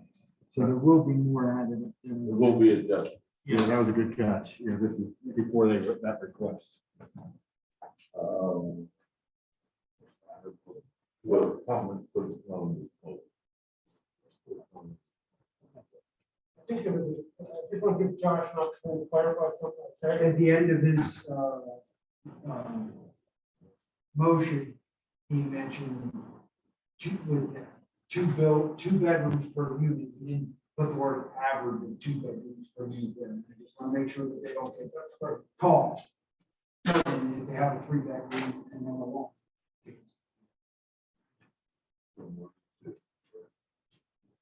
So we have a motion and a second. Comments, questions? Again, all in favor? Aye. Opposed? None, motion carries. Can I just give you 2 quick thoughts? One is, you're looking to exceed the height by 10%. One of the ways that this township has kept those 80-foot high signs for gas stations, one have you that can be seen up in Lebanon County before you get here, is through that. So I don't know if you do it for grading, but it'll be difficult for me to look favorably upon exceeding our height by 10%. That'll help control. And what is the ADA width? Educate. What's the ADA width on sidewalk? It has to be 4 foot wide, but every 200 foot, you gotta have a 5x5 pass by area. So a lot of times what we wind up doing is utilizing, the front driveways, a 5x5 area, the handicap ramps, and the streets. We take into account all those things to ensure that there's the appropriate 5x5 path. So you're possible eventually request to go from the 10 foot for the sidewalk and strip to 7 foot, 10 inches will still be ADA. Yes. And it's very comparable to wildlife land. Similar. I will say one thing regarding the height modification request in Adamstown Borough, which is the neighboring municipality where the homes are allowed to be 3 stories high and higher buildings are right adjacent to this. So, that was one thing that came up at the planning commission that, like, Southwood Village, they have three-story buildings right next to this, so. Then they allow a 45-foot height on that property. And then in the general commercial zone, to the south or, I'm sorry, yeah, south of this, they would allow 50 foot. We want to talk about a property that was on the market for a long Oh, time. yeah. Yeah, I'm not sure I want to copy what they did. All right, thank you, John. Yeah, Thank you, gentlemen, appreciate it. Thank you, appreciate it. I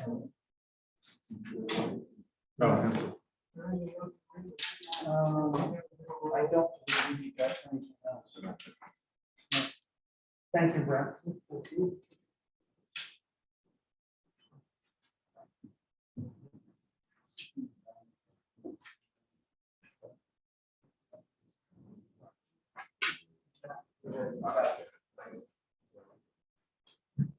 Okay, moving on to the Rimstown Community Pool rates discussion for us.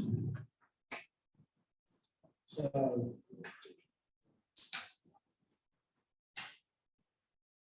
Yes. Yep. Pool rates, thank you.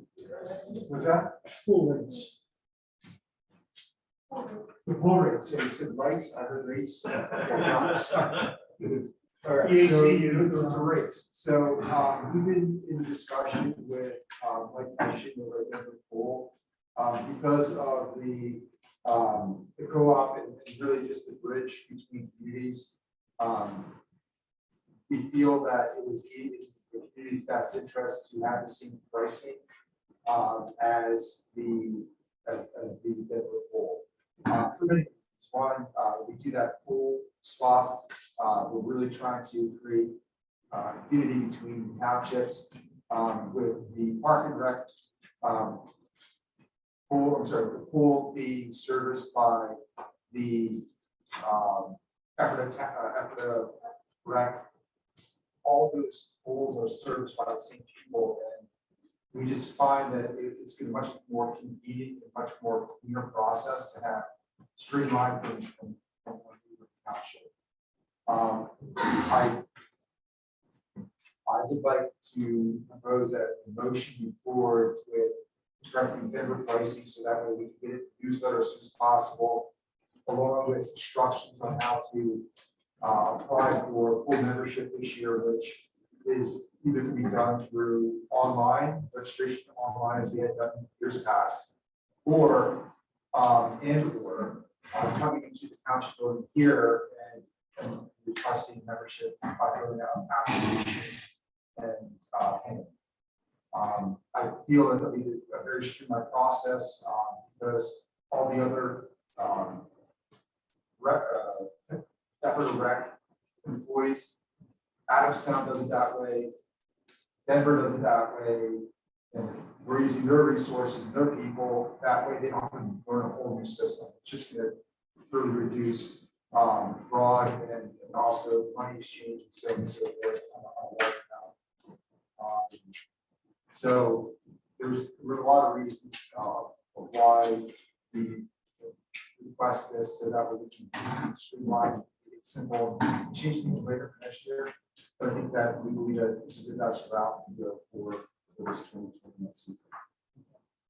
Alan, I see your hand up. Before you, can I mention something real quick? Yeah, go ahead. First, I want to say thank you for still being so attached and helpful with the pool.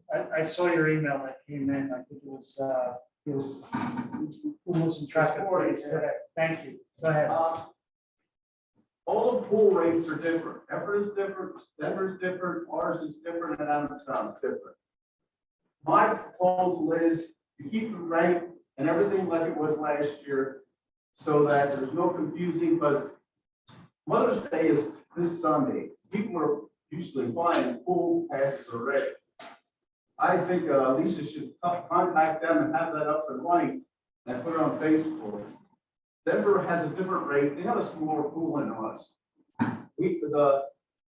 The shared pass for Denver and us is a little different, but it's basically the same thing. We share that, but the daily pass that Denver's different, the other pass, Denver is different, and ours is different, because we have all different pools.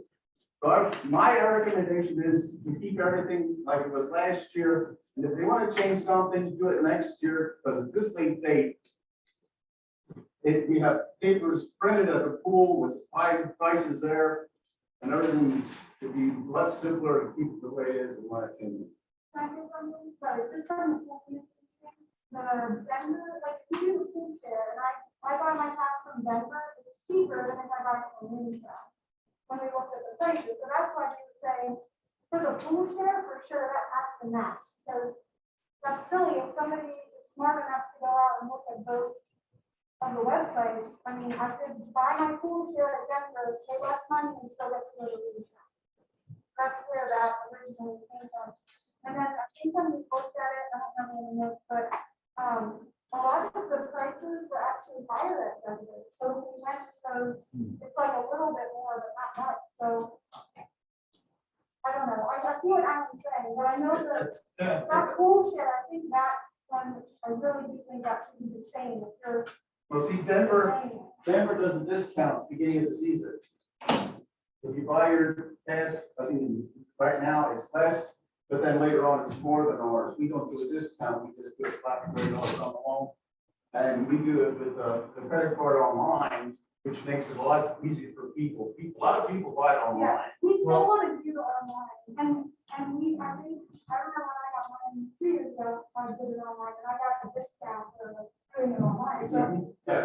That's where the discount comes in. The discounts, like, you get it all through the year. You don't get it if you order beforehand, before the day or after, where they're trying to create as much volume as possible to get a really good solid number, and this versus just leaving it open for all year to, so.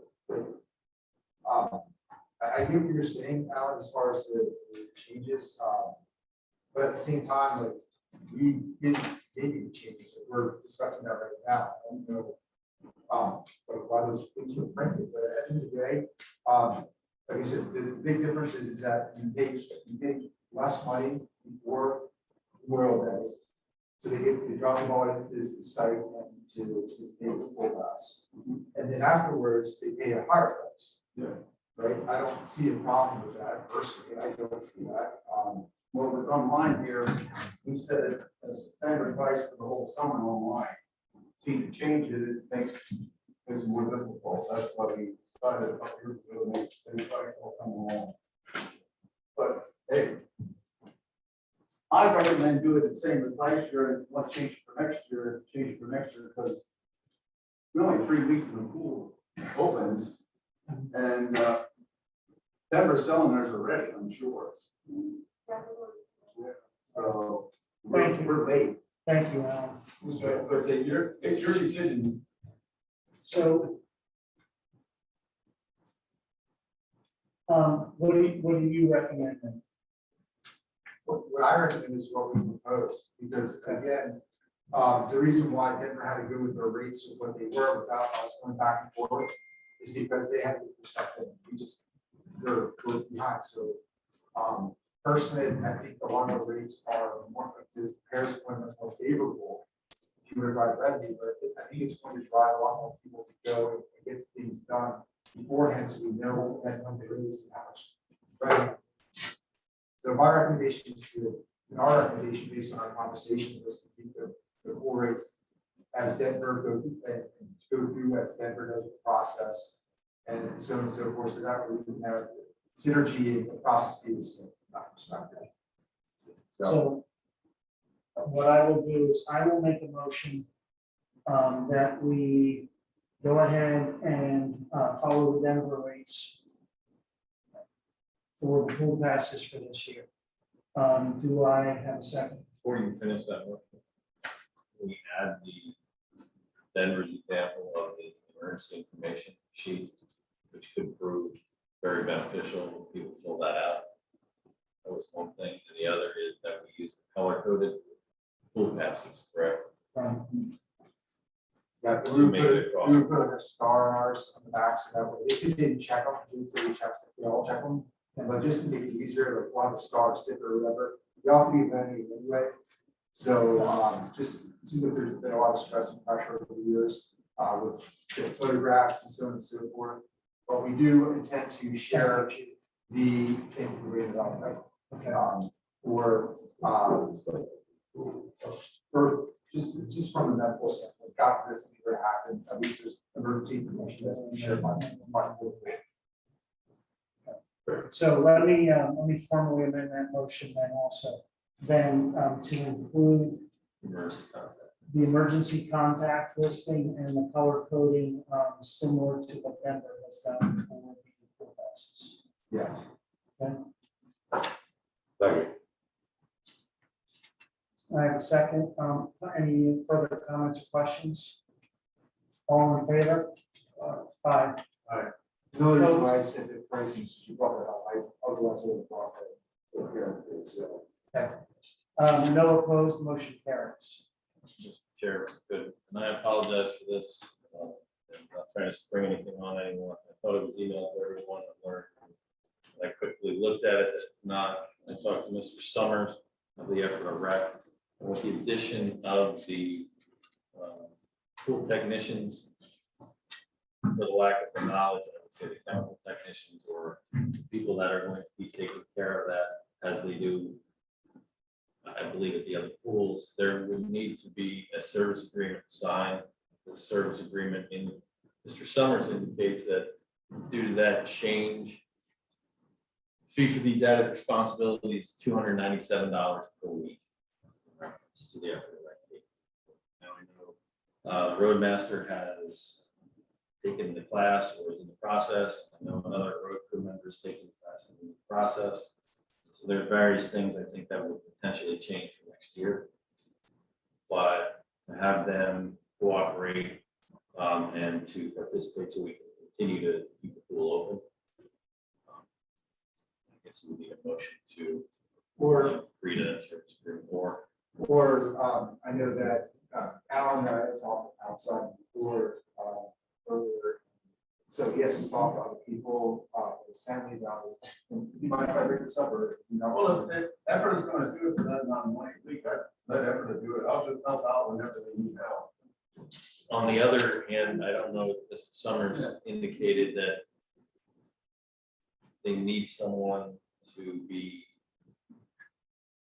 that has done it for over a year. Okay, Be so the that's what person, we're I talking think about. that is what they're talking about, if I'm correct, Mr. Fraud. That someone needs I could to be- oversee, but not daily. They don't need to do it Not daily. the other we talked about, but just help out. Yeah, I can do that. I can help out at time. And I think with Brett, and I think it's Troy, and the road crew that are taking their class and getting certified, they would also be another part, yes, to maintain that. It's pretty serious, that this stuff you take care of properly. Right. And then obviously, when Alan helps out, we would like to compensate him for his time. So someone like to make a motion.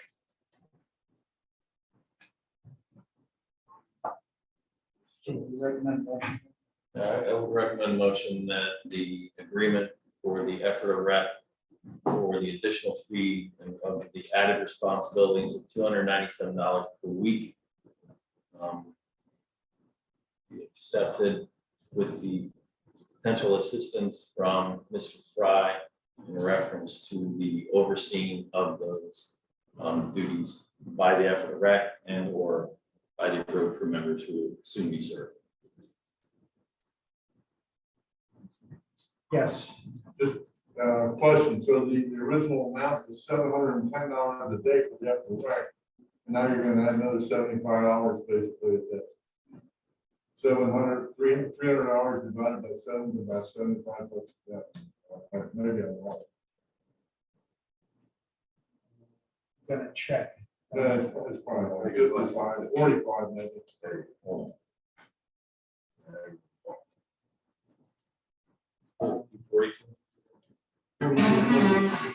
Forty-two. Okay, so 710 plus 42. Just making that motion, right? I'll make that vote.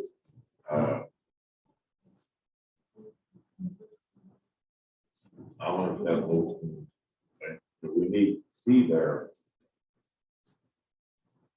Whether it's a contract or an addendum contract. It's basically described as a service agreement at the top, which obviously will have to be reviewed by the solicitor. But I don't want to wait and then not have that. So we can amend the motion that it's conditioned. Conditioned Solicitor review. upon solicitor review. That's for solicitor. Oh, and again, I apologize for bringing that so late. I just called it. And I will second that motion. All in favor? Aye. Opposed? None. Motion carries. Mr. Fry, you will be keeping a time card. And what are you paying me? That's why I usually thought.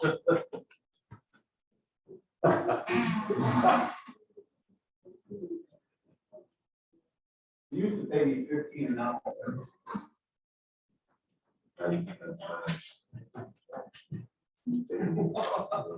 Yep. All right, so Brian said I should ask for 20 because I'm a consultant now. we'll take a look at that. Moving on to the, Well, I think, can I have a motion saying that I'm hired as a consultant for the township too? Yeah, I think you have to make some kind of motion like that, or else I need you there. I'm going to do the first one.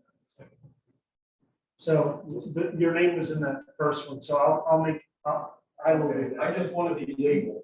Yeah, I was down there. and so- I will do that. So I will make a motion that Alan Fry will be, it's the right terminology, Alan, help me out. You're so familiar with sport.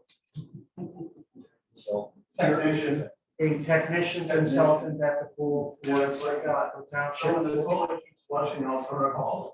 the year. for the summer of 2021. Okay. Yeah. I'll second that. Okay. All in favor?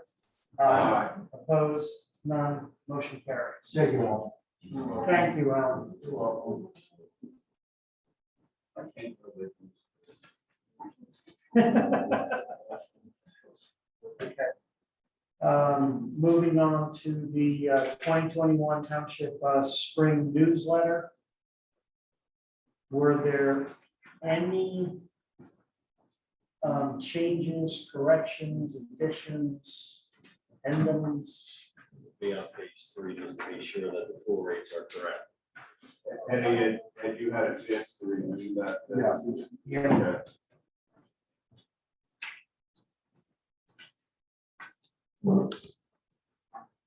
Probably pass that with the.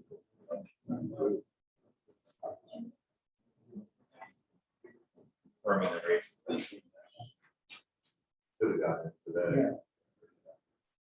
I did not have any other changes. I didn't even know. John? As usual, Lisa does a nice job of putting things together. Okay. So, Excuse me for a second, Mr. Dodd. What we'd also like to add to the newsletter, I'll send you the verbiage, just where to go in the process for this year, right? So just basically say, go to the website. I'm asking if you can put like on the front page, because for the date, basically full membership. Click here, and then basically get the process, right? Just put it smack down in the front, and what we'll do is we'll replicate that process on Facebook.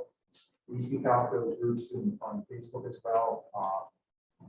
Any other medias that you can take up to get the word out. I think that would be helpful. So we just want to be consistent in our messaging. And it's also available for purchase at the township building. Is that? Is it also available for purchase at the township? Yes, building? it is.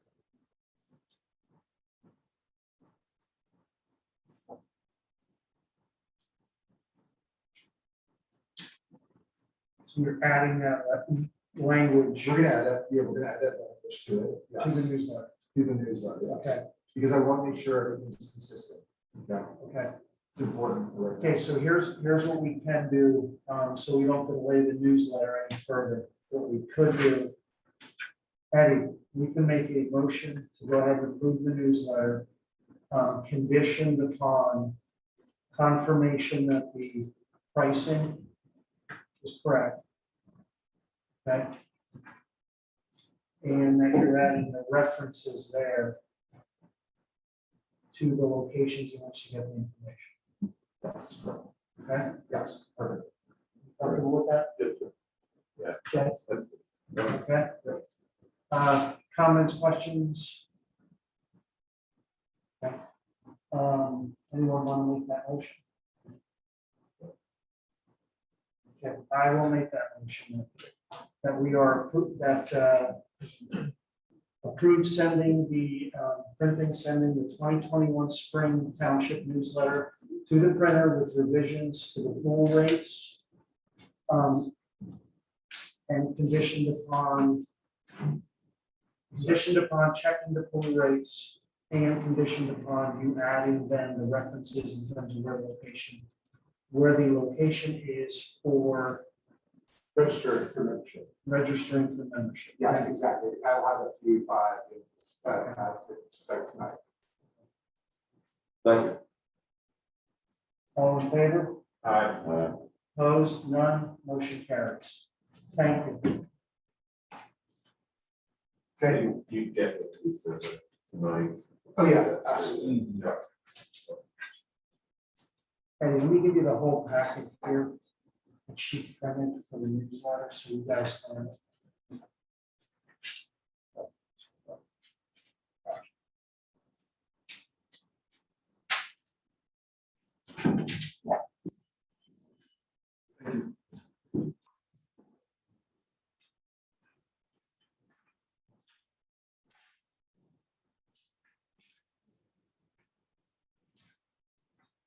Okay, moving on to the next item on the agenda, the Ephrata National Bank signature cards prepared for signature.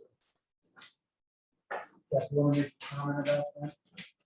Yeah, with the addition of Craig on as a assistant treasurer, he needs the ability to be able to sign on to the bank account and as well as the Univest account. So there has to be signature cards, and that's what this is all about, getting them on the accounts and bond.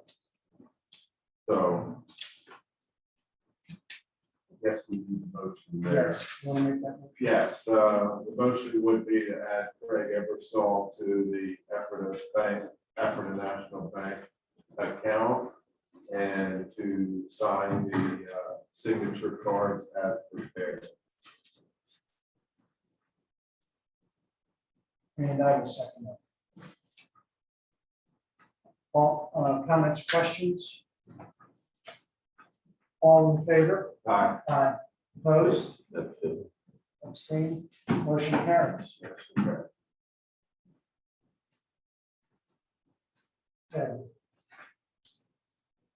Next item on the agenda is the custom computer quote for the Sonic Wall upgrade. I have very limited knowledge of IT, but I believe it's imperative that this be done. They said that the basic firewall will not have the advanced security functions as intrusion prevention, gateway antivirus, content filtering, and geo-IP filtering. The old device is 3 years old. They suggest upgrading that device. Quote for the replacement of Sonic Wall, or I'm sorry, a replacement Sonic Wall TC270 firewall.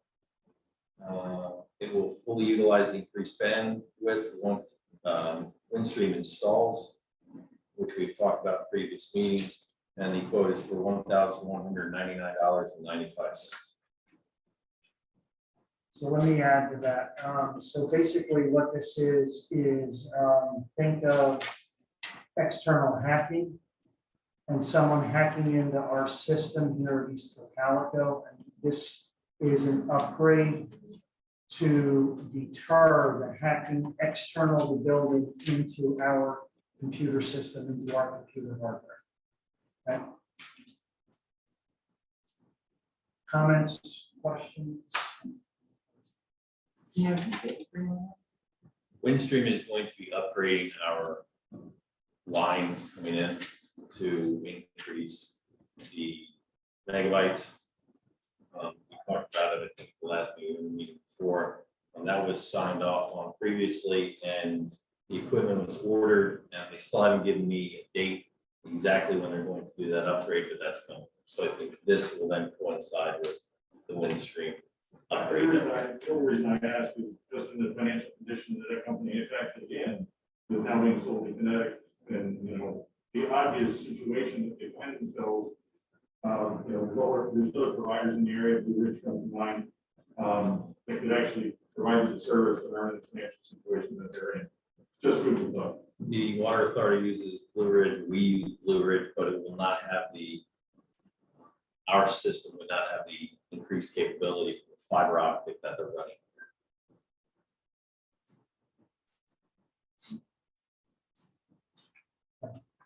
Do I have a motion?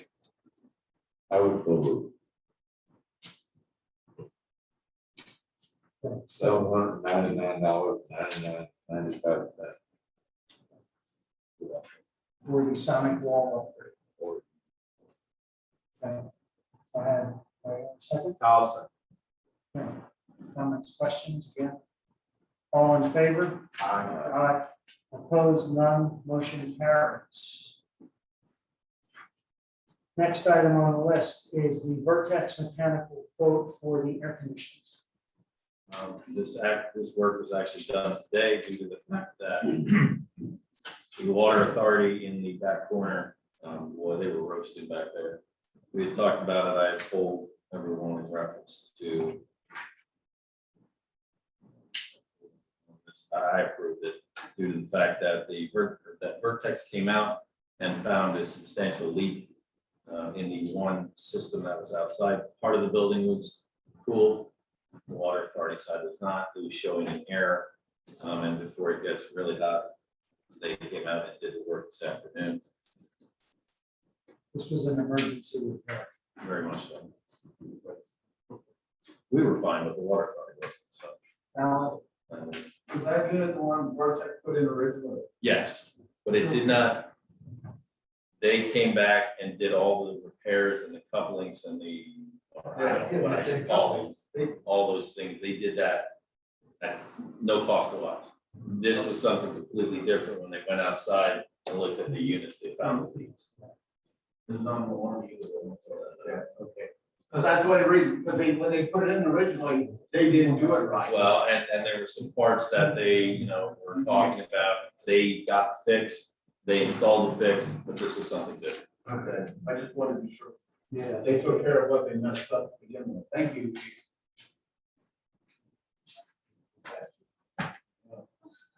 So Chief, what do you need there? I don't think it- Okay, It's done. Yeah, and I can't take it back now. It's okay. needed. Okay, well, one other thing, Mr. Chairman, we do have a couple spraying bids in front of us for the islands. That will be on Colonel Howard Boulevard, and that would be out here. The other one was that Money Creek Road, that other little island there. We didn't address it at last meeting. We were waiting to see if the road crew was going to be able to get there, and they don't have that license yet.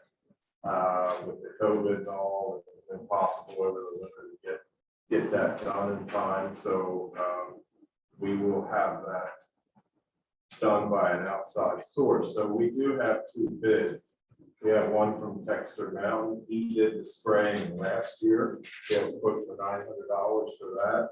We also have one from Vantage. They're the ones that do the lawn mowing for us. And we have a bid there of $625.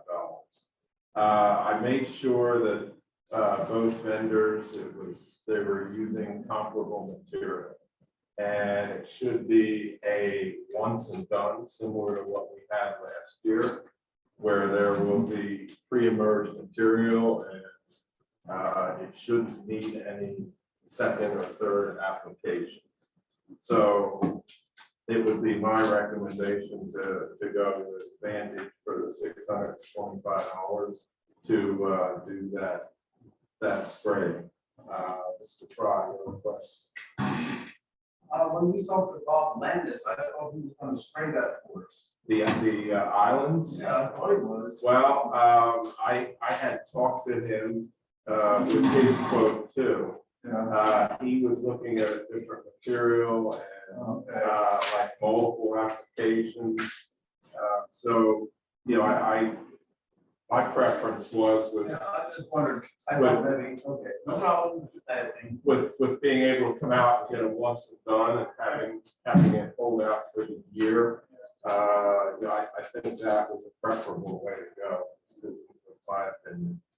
So I will make a motion to approve the Vantage quote of $625 to do the spraying on Colonel Howard Boulevard Islands as well as Money Creek Church Road.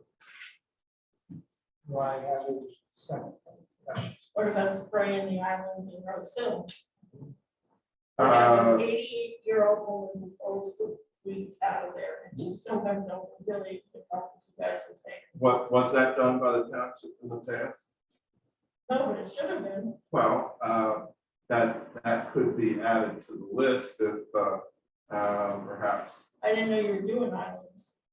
Well, we do it for, I guess, for aesthetic value out here on the boulevard. They have the colored stone there. Well, our development for every resident chipped in to pay for all those stones. We did it all ourselves. But the weeds keep coming through, and this 88-year-old woman pulls the weeds. It would be helpful if the township would pay for that. And also, you need to, I'm sorry. you need to spray the poison ivy at the park and Old Homestead. We talked about the poison ivy, and it needs to come in, they need to see where it is and what it will affect in reference to children being around it. So that was gonna be looked at once the poison ivy comes up. It's on, that's on the. Yeah. Okay, thank you. And can we, the Rose Hill thing, can we possibly have Brett do that when he gets the certification? Well, it's something that I've never looked at, I guess, so I don't have any exact, I don't have any background on That's that. township. That's, It's in the middle of the road. It's when you enter Rose Hill, I think it's separated lanes. So it's right. There's no flowers or shrubs or anything else planted there. No, just our Rose Hill signs that which we have to replace because it's falling apart. No, there's no flowers there. And stones. It's just big, we bought big rocks, we bought landscaping rocks, we didn't touch. We spent, I think, about $1,000 to redo that island several years ago. But we all paid for it, not the township. But the weeds keep coming through. Just so when that happens, that we notify her, so she's not thinking we have to spray it for safety. Yeah, I can talk to Brett about that. If that's okay. thank you, We will, we'll take a look at that. thank you. Yeah. I will second the motion. And we can have this question.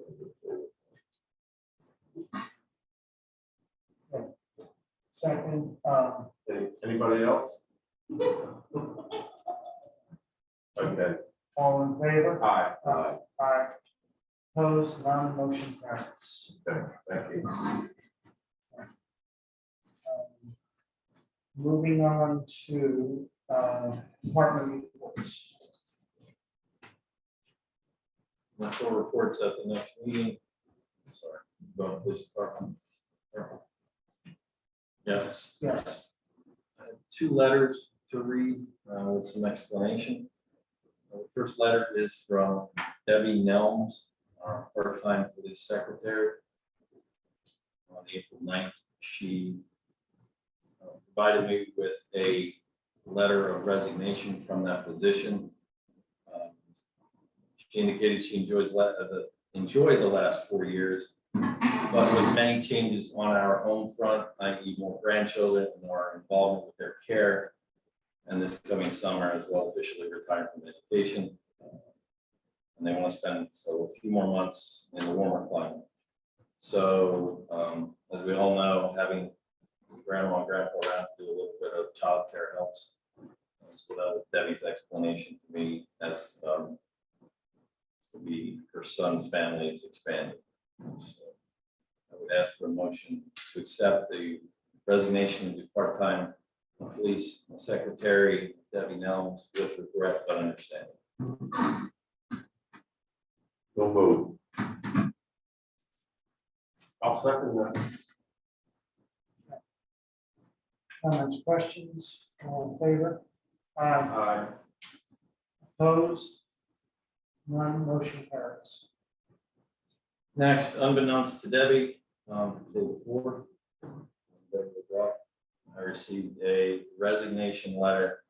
I'm going to call it a retirement letter from Office Manager Heather Smith, who is resigning to take another position within the community as an executive assistant. I do not wish to say at this time where that is, due to the other, her future employer. I'm not sure if they announced it yet, so we'll give them all due respect. It is definitely with regret that I received the letter, but I would thank Heather, and I would also understand that she decided to explore this new path in her career journey. And I cannot wish her the best any more than I have and will. So I believe her last official date would be June 6th, 2021. So again, I would ask for a motion to accept the resignation letter of Ops Manager Heather Smith, who has graciously served the police department for 32 years, with regret, but with understanding. Yes, I'll make that motion. I will second that motion. I had the honor of hiring her back in the late 80s. And I'm very proud of the 3 decades plus that she's given to the community. And I think the chief that we will miss her and we appreciate her service. And I did ask her to attend the next meeting. Have a motion and second, all in favor? Aye. Aye. Opposed? None, motion carries.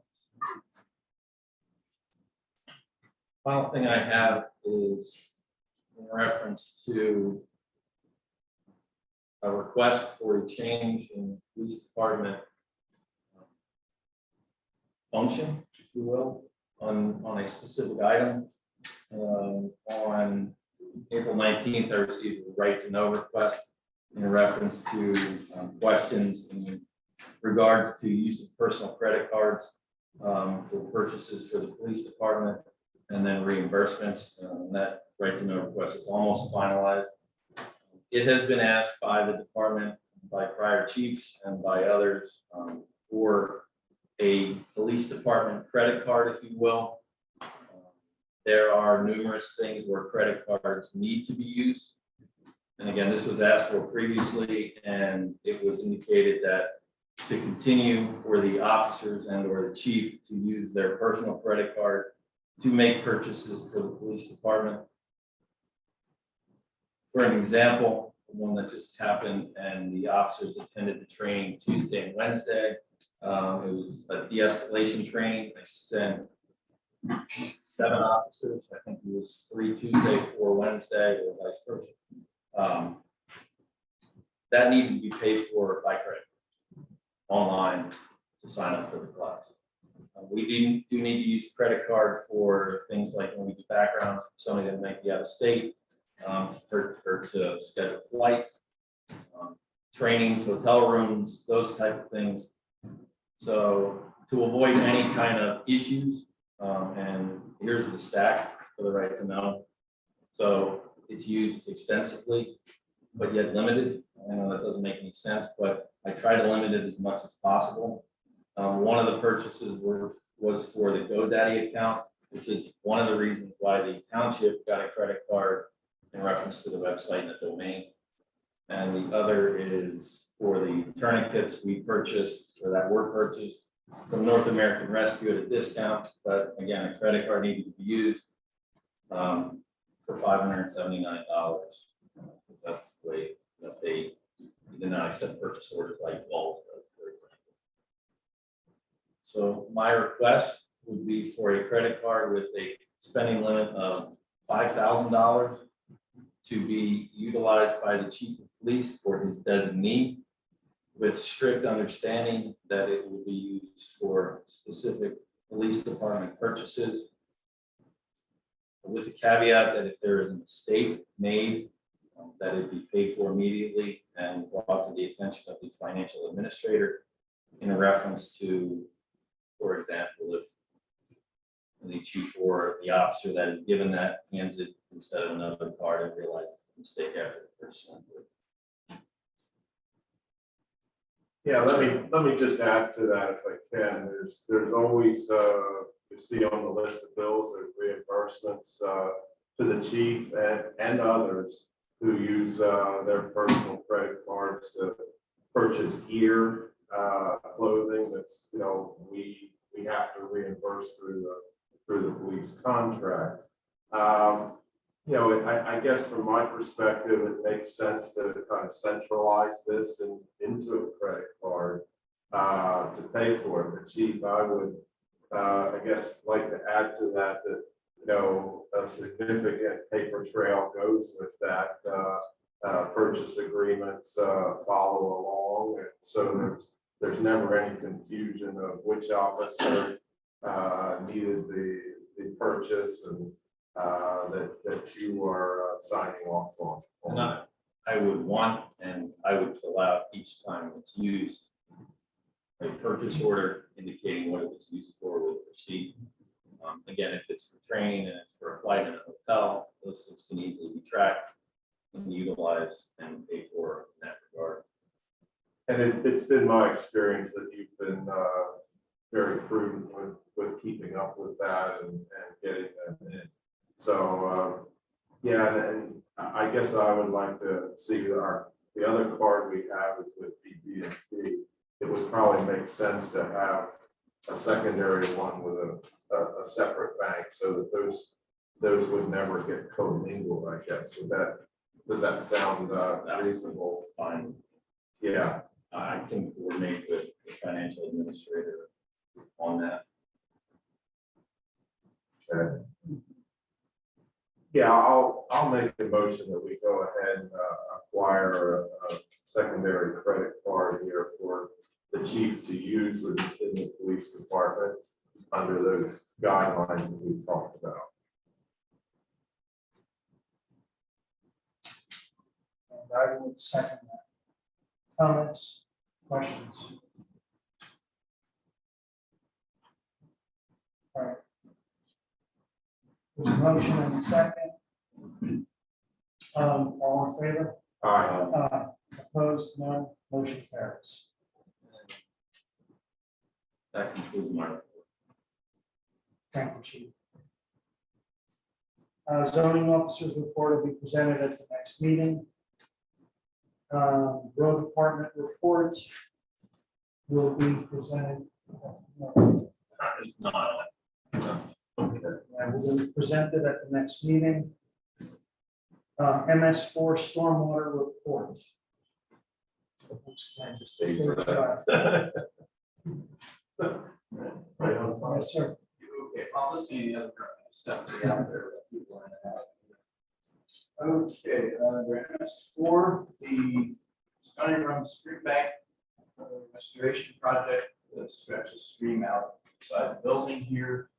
It's finally getting underway. Tomorrow, the road crew putting up the so station control place where we put the soil after we and we'll be doing the actual work on it whenever we have the very rare day that it's not.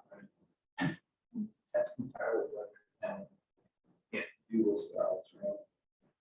Second, I wrote, so it's more basic record.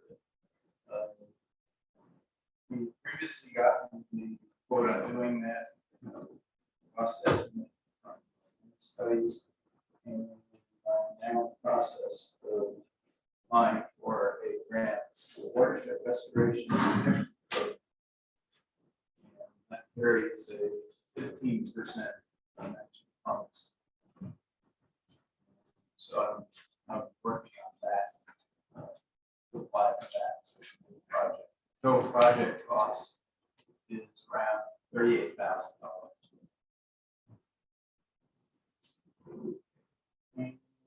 That's the agriculture needs. Talked about this before. This is having farmers put in conservation practices.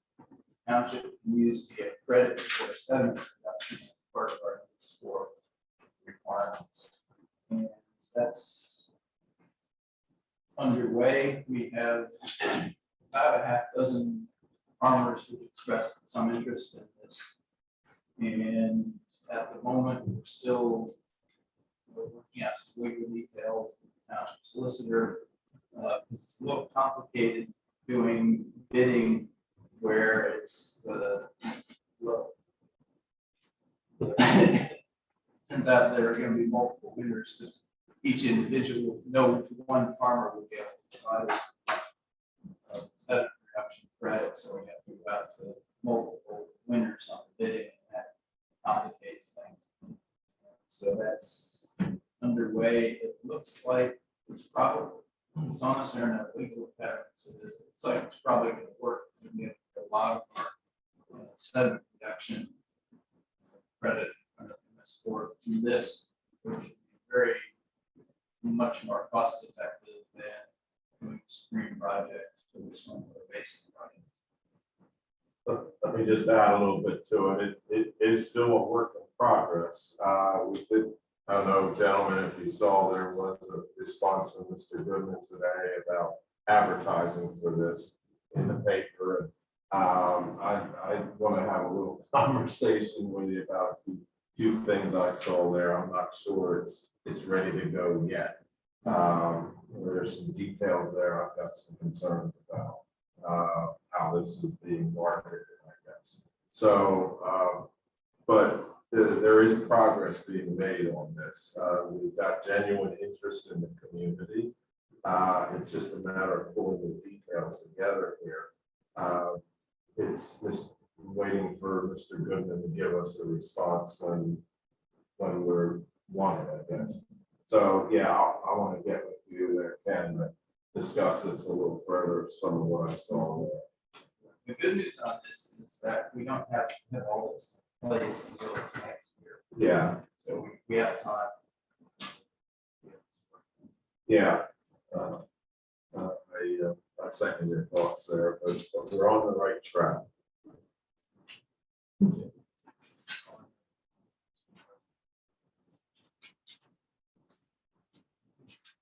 Well, Any questions for Ken?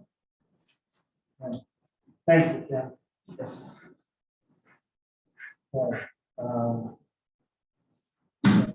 Registration report, we'll move on to list bills. okay, list of bills. This will take a little explanation tonight. You'll see there's several lists here, and I will go through the first one, and we'll get through that, and then I'll have an explanation going forward for the rest of what you see there. Total general fund on the list of bills here is $285,986.37.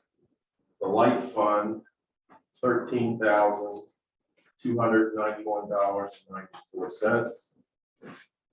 And the hydrant fund, $15,795, for a total of $315,073.31.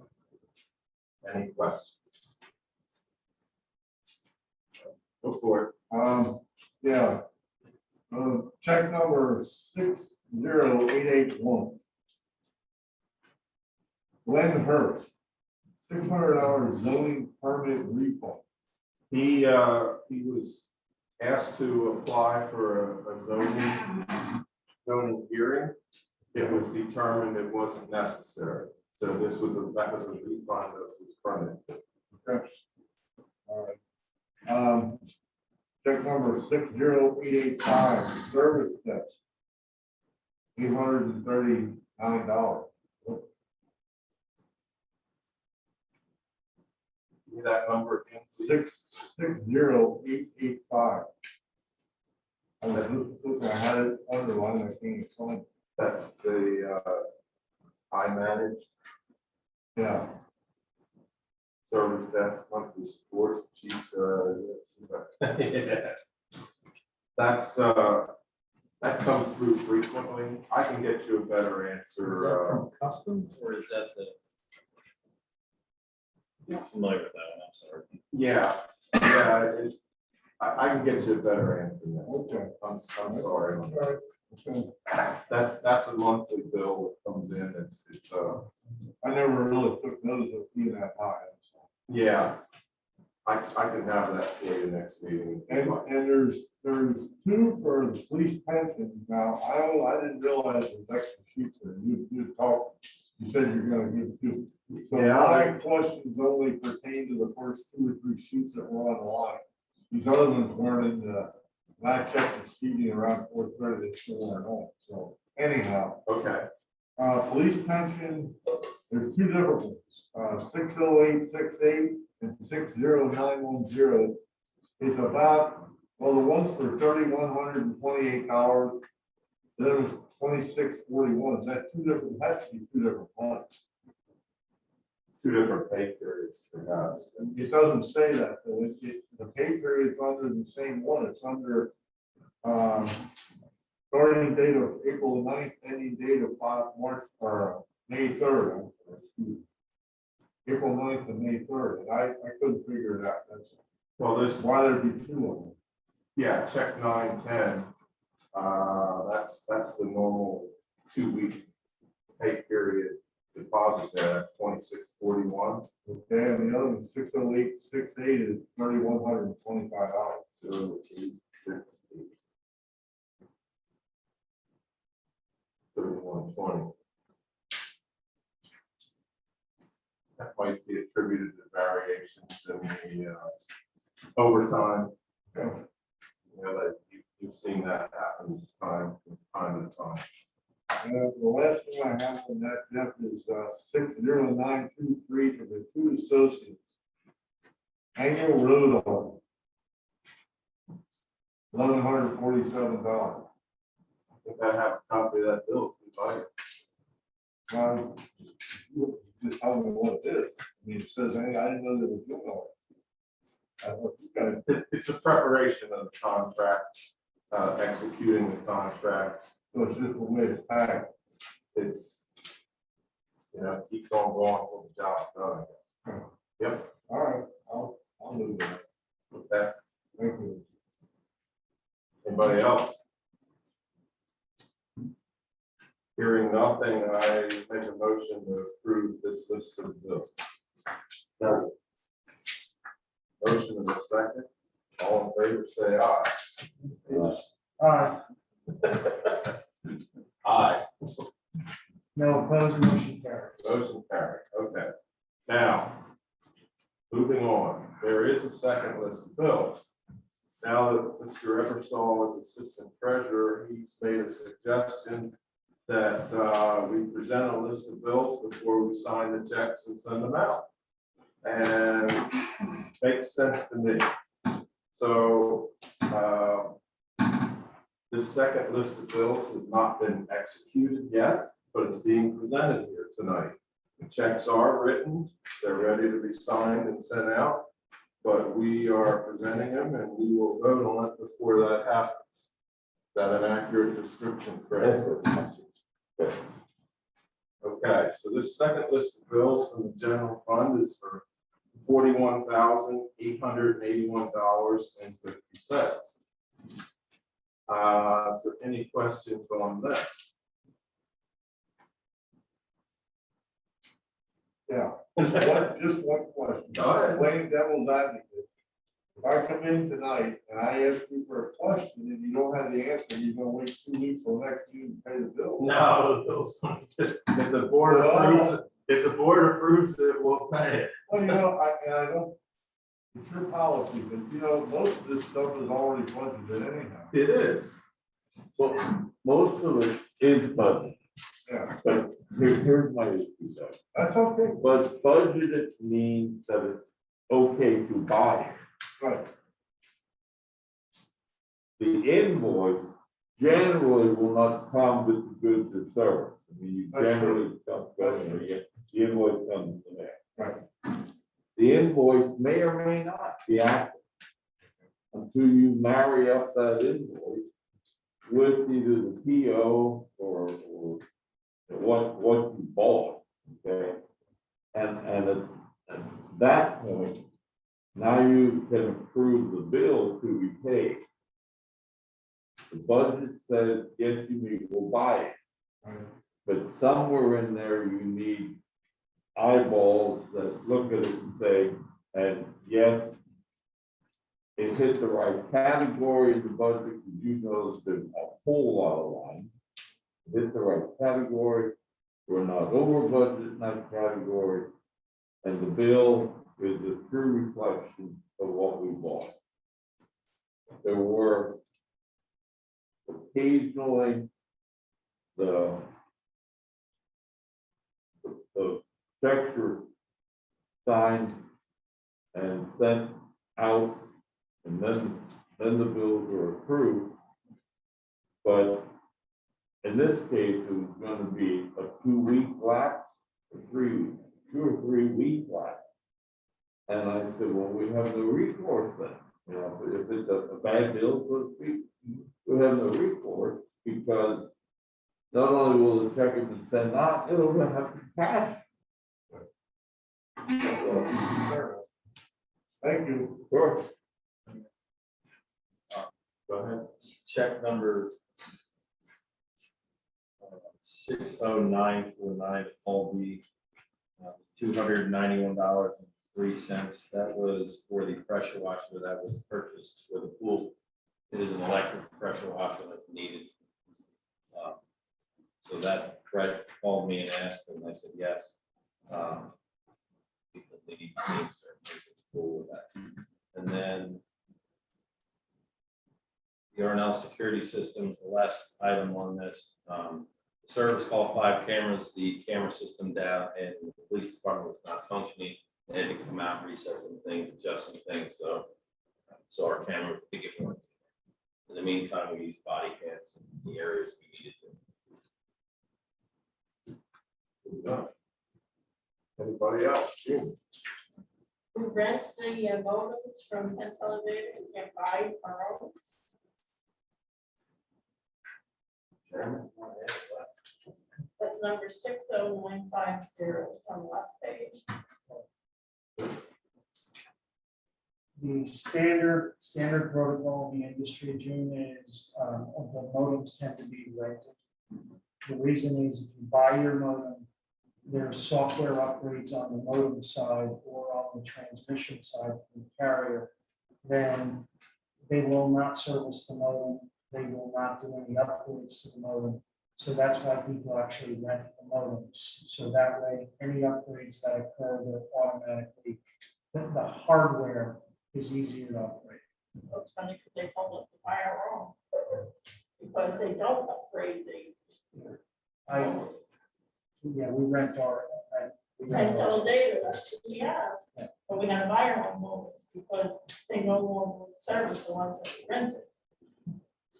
They told us just the opposite. That's why we do it. In this town.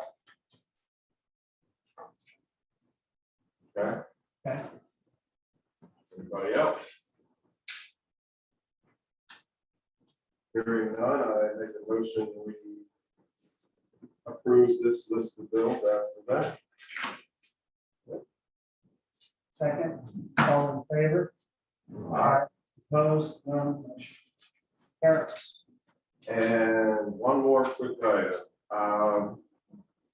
had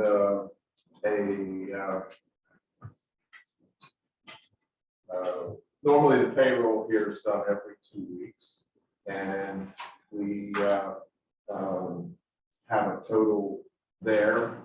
And for the pay period ending April 30th, the payroll total $87,928.45. Need not be approved, just announced for transparency reasons.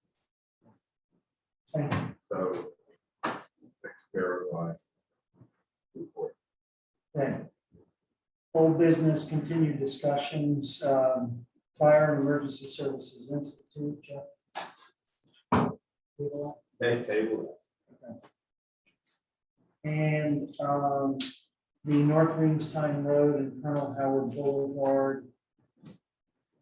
I would recommend we table that for now. I haven't received any email in reference to it. That's what I'm waiting. Okay. Thank you. And rec board discussions. Are you Still here. still awake? Yeah. So I'm here looking at from the park and the vice chair, and the update I wanted to give today was on beginner scooter park. So Tuesday, April 27th, we completed our action item from last meeting, which was for RC, Eddie and myself to go out and meet with some of the park board, which is the department. Steve and Joyce and some other people that came. We walked through the location. There were some areas that we identified that were potential new locations that we could try out. So we did identify at first the top parking lot, so where the pool is, that second lot. But then in further discussion about that, it became apparent that with the swim team and the different things that it did not make sense to take away the actual parking. Because we'd be taking away parking, but then bringing something in that was going to create more people to come. So that was not going to be a good option. So then we looked into the ground, the grass area that's right above that second lot. We looked into that. We had the contractors go out and do a site visit this week. And from doing that, he was able to identify what was going to have to be done. They were going to have to add additional costs for labor materials and to create a split face retaining wall on both the upper and the lower tier because of the way that grass area is angled.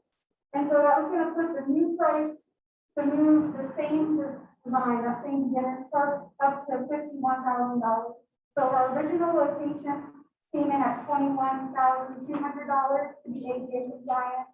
And the area above the parking lot of the pool comes in at 51. So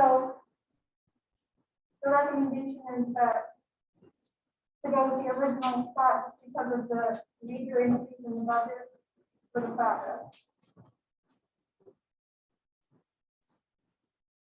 Can you give me those numbers? Oh, sure. Yep, it was 51,000 for the area above the parking lot, and we did email those invoices out. And then the original location is 21,200, and that is also with the ADA compliance. So that's the area, I call it the steps, right? Yeah. So that would be the top step we looked at, which is the furthest from the pool. Right, and it's in the grass. And it's in the grass area. At first, we had talked about doing that, the macadam is already there, like excavating that up, but then it's ready for parking. So yeah, it's that grass. It has the slope there, that the wall on the upper and the lower half of the.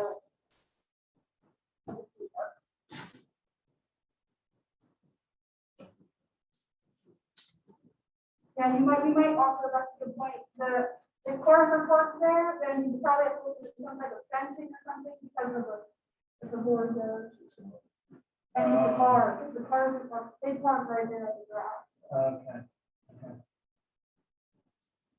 So really, from a cost perspective, the most feasible option after looking at everything is still the original location. Correct.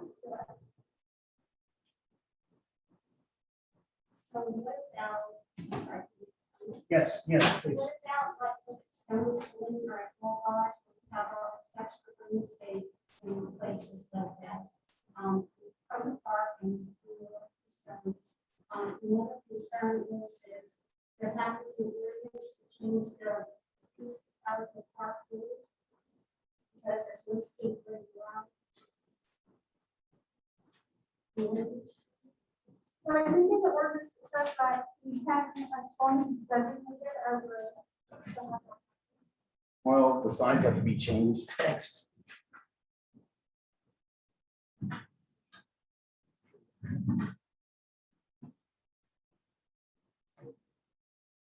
Well, they were looking at that kind of question. Because of something you guys said about liability and having. Have you checked, I'm just curious, have you checked into the cost of liability? Yeah, so we did reach out to my cousins from the Denver Borough, and he provided all the information that they need to get their liability straightened out. So we're waiting to get everything moving forward until we get approval to move forward with the project. But we You have did an reach out. estimated insurance cost for the board. Yeah, he's done all that information. What is it? I have to look at my email. Ballpark estimate? I'm just curious. Well, I don't want to. I wondered about, it seems like there'd be a lot of liability.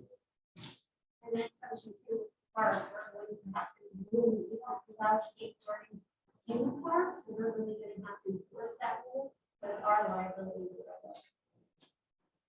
Or it's not, like, well, if we have, come on, if you would have to, if you would allow skateboarding. How much would you enforce for From our insurance carrier, years gone by, inquiries was approximately 15,000 a year. that? 15,000? Figure. And that's another 15,000 a year. We heard that, yeah. Is that the ballpark you're? No, that's not. No, That's not. That's their number. It works as a blanket, so that's how. And that would be very accurate. Again, we're private property. The retail park is private property. Yeah. So, as a library, the liability umbrella will go cover our 11 acres. Of course, again, rules based, fees, like.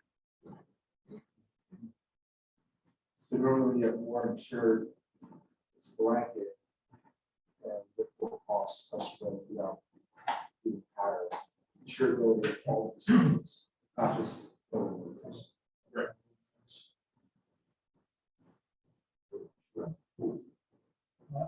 We didn't need the price on the charge. It's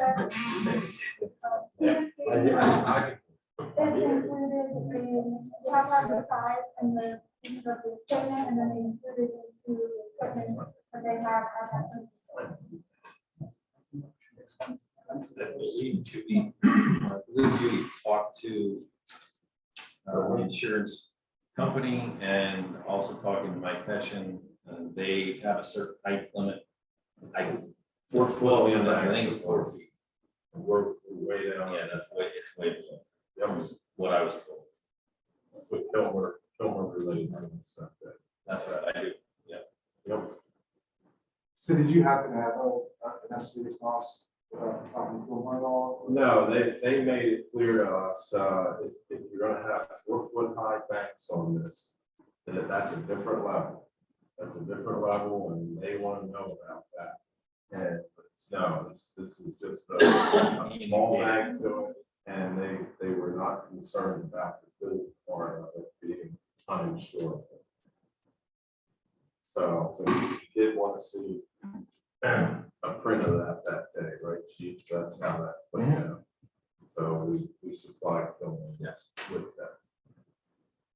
So it is insured. That's not a problem. So You can't be much more mature on the pool than a liability. As our agent, he didn't flip out, if you want to call it that. there was no extra concern. Even given the question, given the lower cost, 21 to 22, is what I wrote down.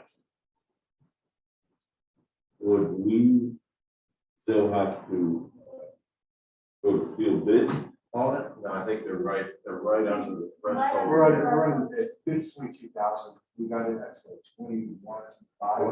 Good. 21. You go to the other location, you definitely have to go.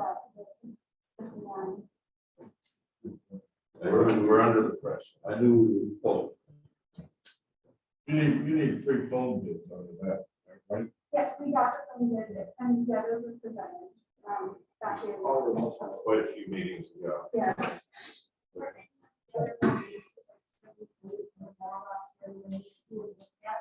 We did look at certain points, but there's no terms that we're putting in place on them. So that's going to make it. And while we're planning to do a survey, we are planning to do a 3-4-year plan, but we weren't able to meet the rest of last month, but to look at all the parts and then survey those local communities to see what they're interested in having some of those areas. So Eddie and I have all of the park locations, and we're supposed to go out and change that and think they're good, ready to go. But we have everything in the document, and we're waiting for our meeting on Tuesday so that we can put it together and hopefully start sending it out.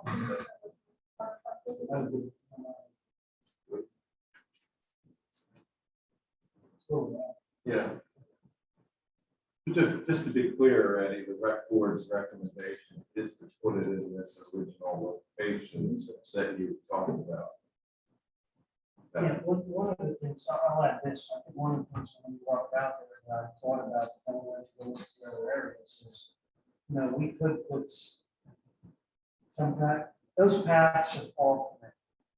They're all connected.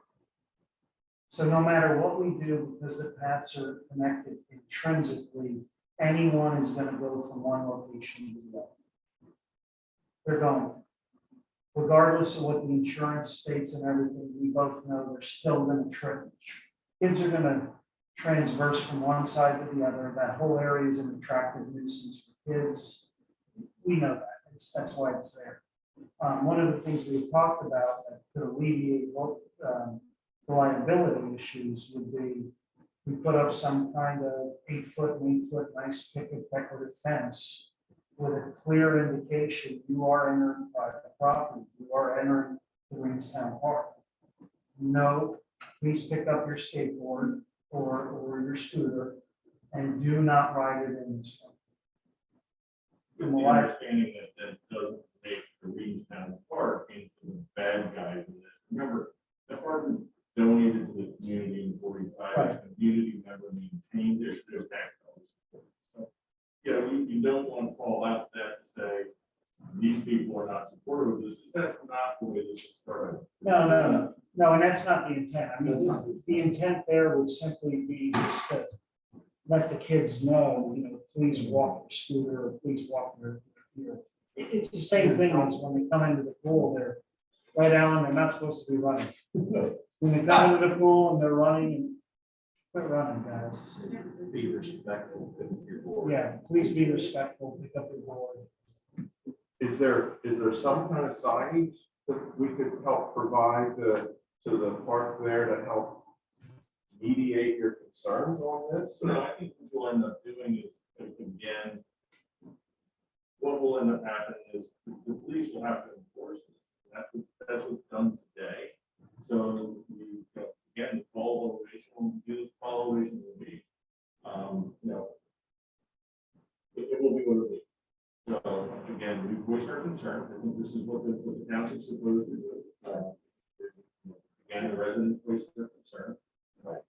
And we worked well together, trying to find,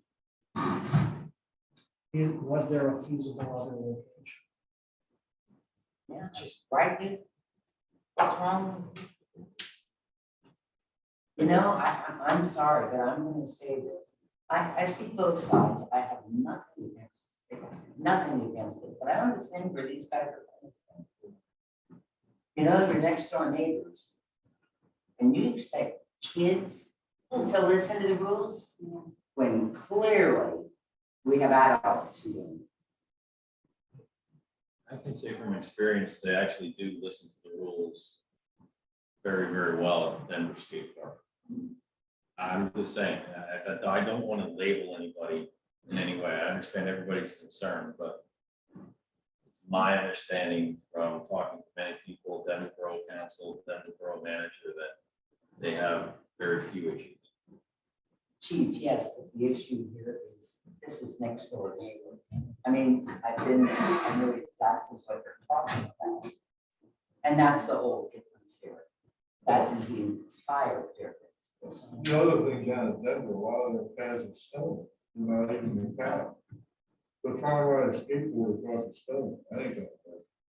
We did You know, you one. gotta deter these kids, because they're not gonna listen. There are blacktop paths. Yeah, the paths are blacktop and around And that just tightens everything. If you make it impossible for them to speed on it, it'll go away. Now, I know that goes into your ball. You know, we can sit here and talk about signs, it ain't gonna work. You can say, well, I'm sorry, well, I don't work, I've been around a lot longer. I was one of those kids that never listened. That's fine, Same but I have from four kids that experience. do It listen. just, it doesn't work. Yeah. And I have- I'm sorry. I'm sorry, Keith, I'm sorry. It's fine. We'll agree to disagree.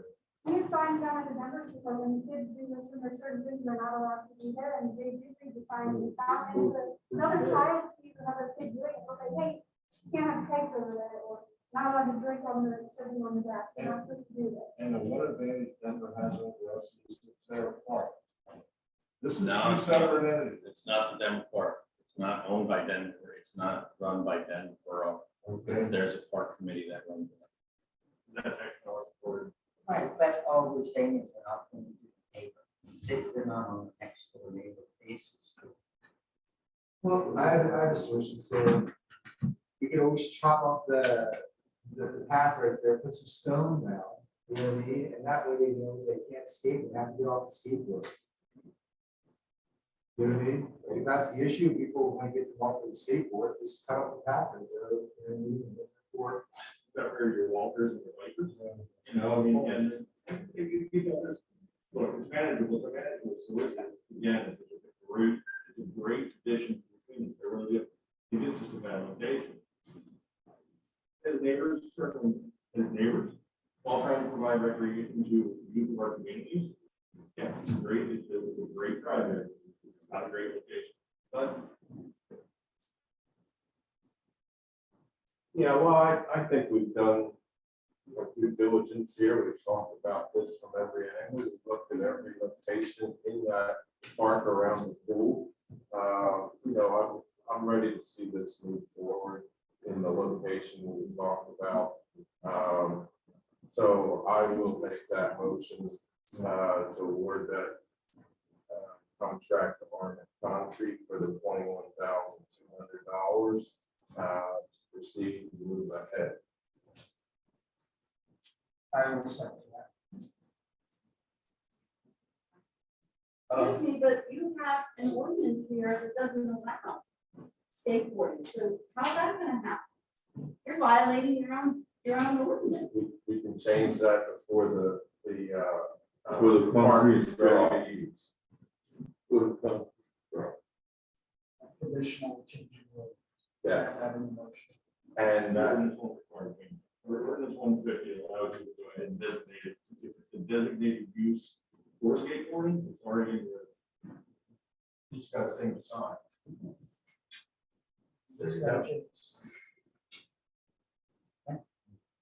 questions, Greg?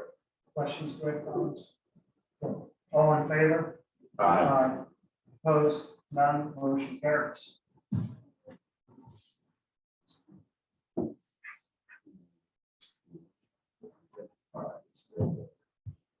No, that comes with. So that it can be used as a small project, smaller. Okay. Part of it. Correct. So go ahead and mention that. But you need a motion for that one. You do not need a motion for that We've already identified it as a small project. one. We're discussing that scooter park was identified as a small stormwater process, Small project. small project for stormwater. It meets the definitions. So, So proposal of the use.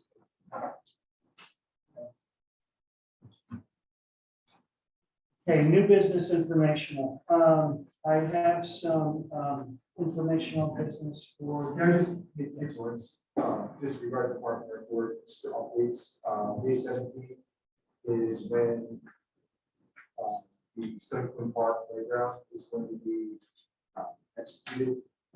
So just we're getting an update on that. And the second update is that the basketball court has already been demoed. We're just waiting for sunlight, lots of warm air, warm weather, so it dries it up so we can asphalt it. So we're still on track for prior to Memorial Day weekend, having it down, so we're full, everything's fresh. and new. Thank you. I'm waiting for that so I can farm too. So, new business informational for residents. We have, now that we filled the chair, we have been independently trying to figure out how to manage and how to move forward with our township manager open position. The chief has been doing an excellent job, strictly acting as assisting us here and there on a day-to-day type basis.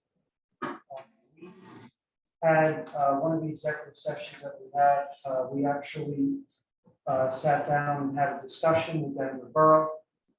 And we are discussing with Denver Borough the potential for a new model in in Pennsylvania, actually, probably, definitely a new type of model in Lancaster County.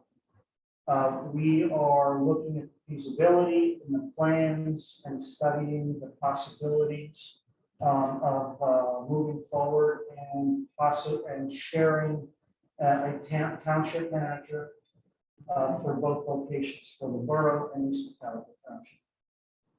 So they have just sent us some draft documents for the for what that structure will look like, and that's where we are at this point.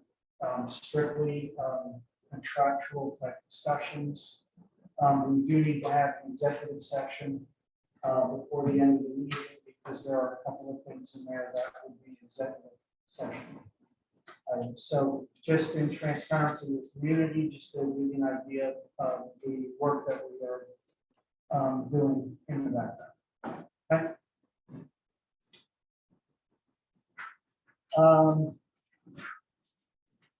Reports. Last time, I think we covered a couple things from the mechanic stuff, plus the computers, but there was a meeting held yesterday. Yeah, yesterday with the Verizon representative, Steve Madonna. He is great to work with. The meeting was to update our points of contact and on authorized users, and also to go over the list of devices. Attending the meeting was Brett Hofford, myself, and Judy, financial administrator. When we kind of went down the list, we decided to change some of the data plans on the lower use items and disconnect several lines, there were two, and it will result in a savings of $140 a month from Verizon on the bills.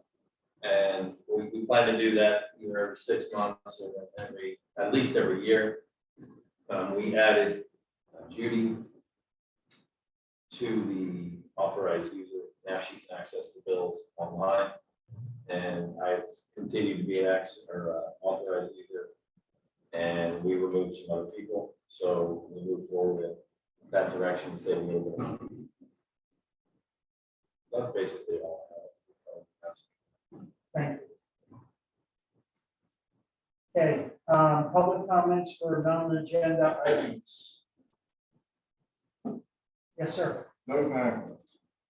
An update on the status of missing files. W2 and Social Security number, where are we at? The update at this point is those files are still not accounted for.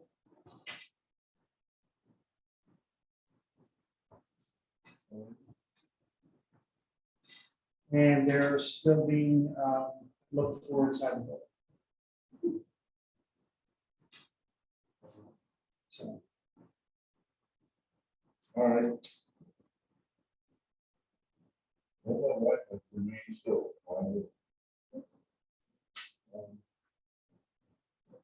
yes, sir. May 3rd, you're supposed to Oh, have. sorry. Sorry, Doug. That's all right. No, I'm sorry. Go ahead. There was gonna be a PennDOT Scoping meeting on May the 3rd, 4th, or 5th. And I know, I think you were gonna attend RC, did that ever happen? I apologize, I forgot to mention that. That's okay. The scope of meeting occurred, represented from PennDOT, representatives from what's the developer? Excuse me, the township engineer, the traffic engineer, myself. There were discussions on what intersections to study. I think a consensus was arrived at by PennDOT, by the township engineer. And the meeting went well. I had never attended one before, but I was told it went well because it was 50 minutes long, and they're usually not like that. So as of now, the change in Hill Road was discussed with lots of information to come, whether it's going to be 90 turns, if that occurs, whether it's going to be 90 degrees, what was going to happen with the old portion, if you want to call it that, of Hill Road. They talked about the light.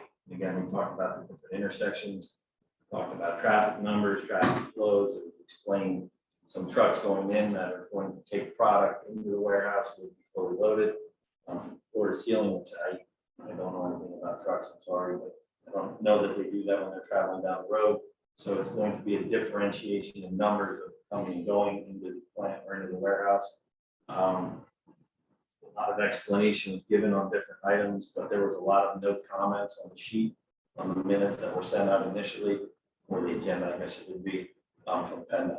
So I was told later that that's kind of uncommon, but good, and PennDOT didn't really have a whole lot of comments on it. I apologize. But went well, and there's gonna be another one later on, or? To be honest with you, they were going to send out the meeting minutes and to have everyone review.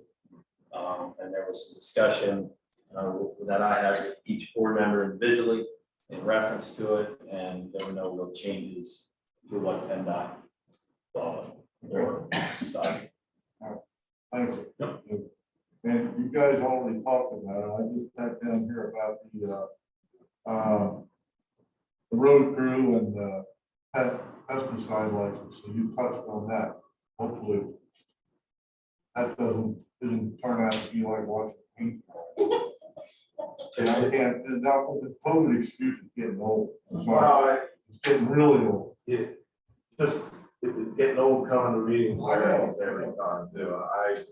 I'm there with you, you know, but we're still dealing with things. All right, so they're still working. It is happening. Jim, in fact, along with what you said with me with PennDOT, I called PennDOT to ask them simply why we couldn't have the lane at Church Street at the Sunoco and Eagle Rentals property. Why we couldn't get, instead of, if you're coming from Denver, why we have a lane that is a left-hand turn in a straight lane? Why can't we change the lane that is right turn only to be a straight and right turn only? And that seems like such a simple fix, but then he told me that it goes along with the permitting process that the township has with traffic lights and blah, blah, blah. And he told me I should talk to, what's our engineer's name? Which I didn't do because then I thought that would cost us money if I called. I can tell you, and Doug can tell you, that Clyde Colton and Clyde deceased how many years? Clyde Colton met with PennDOT and asked them that. And I do not remember the particulars. What I do remember is something with PennDOT and not a snowball's chance somewhere, okay? And decades later, it's still there.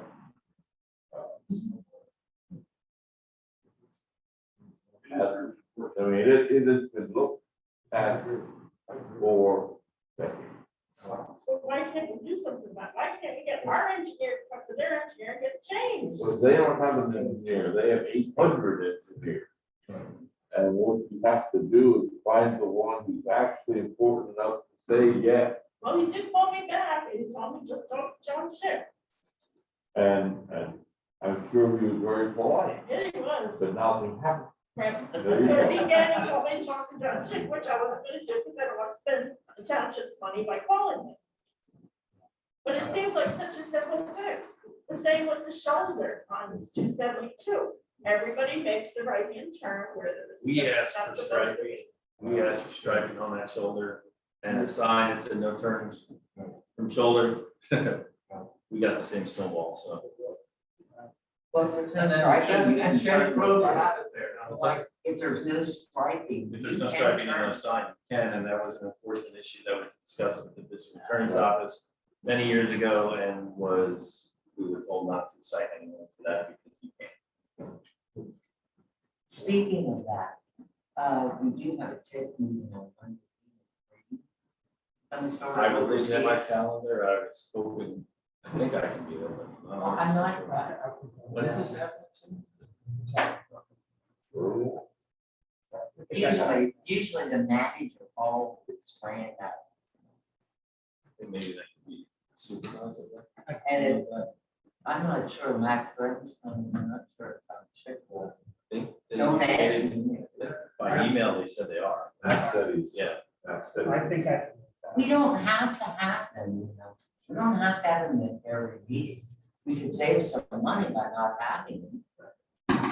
I mean, we're just a think tank, so I'm not sure why we're paying those guys.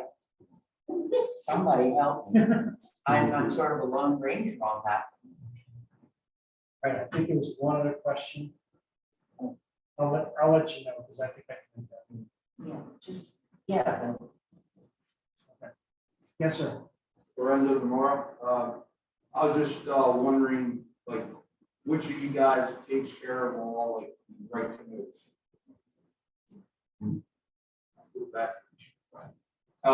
Like, how much time do you put in, like, per right to know per day? Like, how many you guys getting a week or? It varies, to be completely honest with you. Sometimes you get some that are very easy, very simple. And we got one requesting certain attendance to meetings. Lisa was kind enough to quick go through the meeting minutes and pull that out. Another one was just received, which the individual who made the right to know request was kind enough to allow us a 30-day extension because more research needs to be done in the archives. And we want to provide proper information back. So again, they were kind enough for the 30-day extension. So that's being worked on. I think it all depends on what we get. They can be very time consuming, and I know there's the potential of some laws changing in reference to it. I don't know if that'll happen. But so I couldn't give you a specific number per week. Some weeks 0, some weeks 10. How about online? That gives you, is that even more? Yeah, some months there aren't. So, just, what does that cost? I mean, I'm trying to understand, there's, right to know, are they public? Because I'm new to this stuff, so are they public? Well, somebody can request the information, and it's reviewed. You can make or ask for a 30-day extension to look into it legally, and then I'm a proponent of trying to be as transparent as humanly possible, but within the rules, within the laws, and following people's privacy when needed. So again, it kind of depends. It's kind of difficult to say. The ones I've gotten recently, since things have changed a little bit, haven't been too bad. So, is there, whoever does right to know, is it public? Like, you get to see like who's requesting certain pieces of information? You mean like a right to know on the right to know? I mean, I'm not trying to be a jerk. We're saying seriously, pretty much. That's- Yeah, I'm serious. I would have to research that, I don't know. Yes. It is, They put people all. yes, we do, oh, it's all documented. And you, what? When I was in the government a few years ago, I was the right to know officer.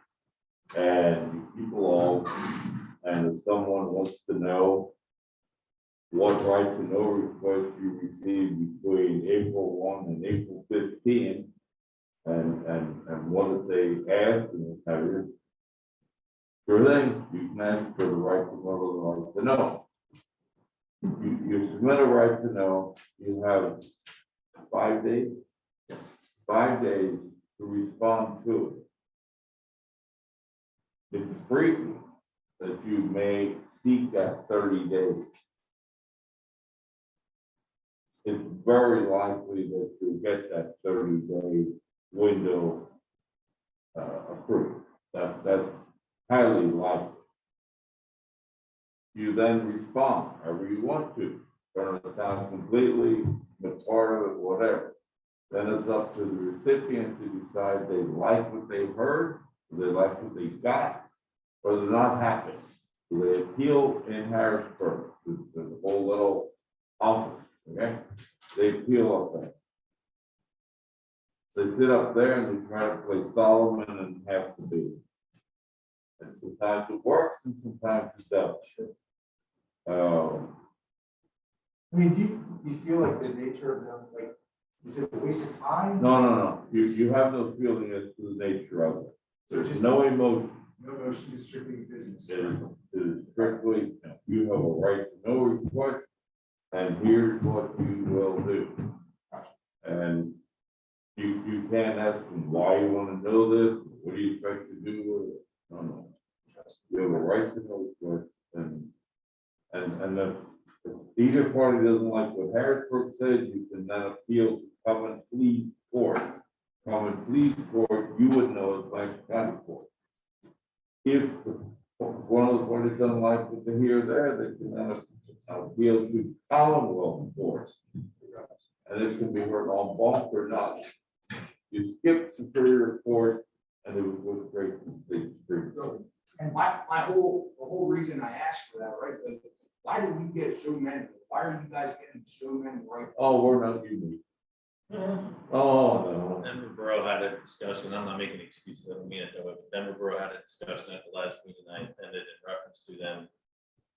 And there was talk about the law possibly changing and so on and so forth. So I think they also get right to those, because I think Mike Hessian was thrilled to hear that there may be somewhat changing the law. So. Yeah, I just. Thank you. So Craig, and I guess for clarification purposes, if someone fills out a right to know and sends it in, it is then a public record. It is a public record. So it's discoverable by anybody once one is sent in. Yeah, but understand that if the information that's being asked for does not exist, you do not have to go out and create a file so that you can now answer it. And let me add one final note there. You asked for the costs. That is extremely difficult to quantify. Some right to knows are very, very simple. Some other right to knows are extremely complex. You got to go through the archives, you got to get information. Some of them you might have to sit and double check with staff as to what's where, so. It's very difficult to quantify. So sometimes there's solicitor fees too. Yeah, sometimes you have, yes. Exactly. So if I want to know right now, I need a file. I was county treasurer, one of my rights to know requests was for the names, addresses of the 51,000 people that bought dog life. You hate it? No, I turned him down. Okay. So that I knew he'd win, but when you came back to me and said, I'm getting solicited by this crematorium in Chester County for my dog, oh, you sell my name? I didn't sell your name for it. There's what I did, I applied with the right to know. Okay. Right. Announcement, the next. Anybody else? Doesn't the person that was filing the right to know pay for the copies? Yes. Yeah, I don't think they understands that. Well, here's a right to know on the right to know. I just heard somebody say it. Why do you guys get so many right to know? How do they know that? We're not. They're not sitting on that board. That's my question. How do they know that? I don't know that you get that many rights to know. Just a question. Why, I don't know that we get it this proportionate number. I just heard somebody ask you why you get so many. And my question Well, that is, was their opinion, I don't know. Yeah. I wouldn't even know that.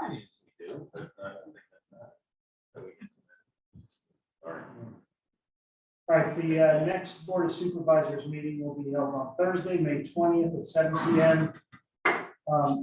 In person and live via Zoom in the East Calico Township building. At this time, I would ask for an executive session for contractual items. Where we may or may not render a decision. Where we may or may not render a decision, yes. So.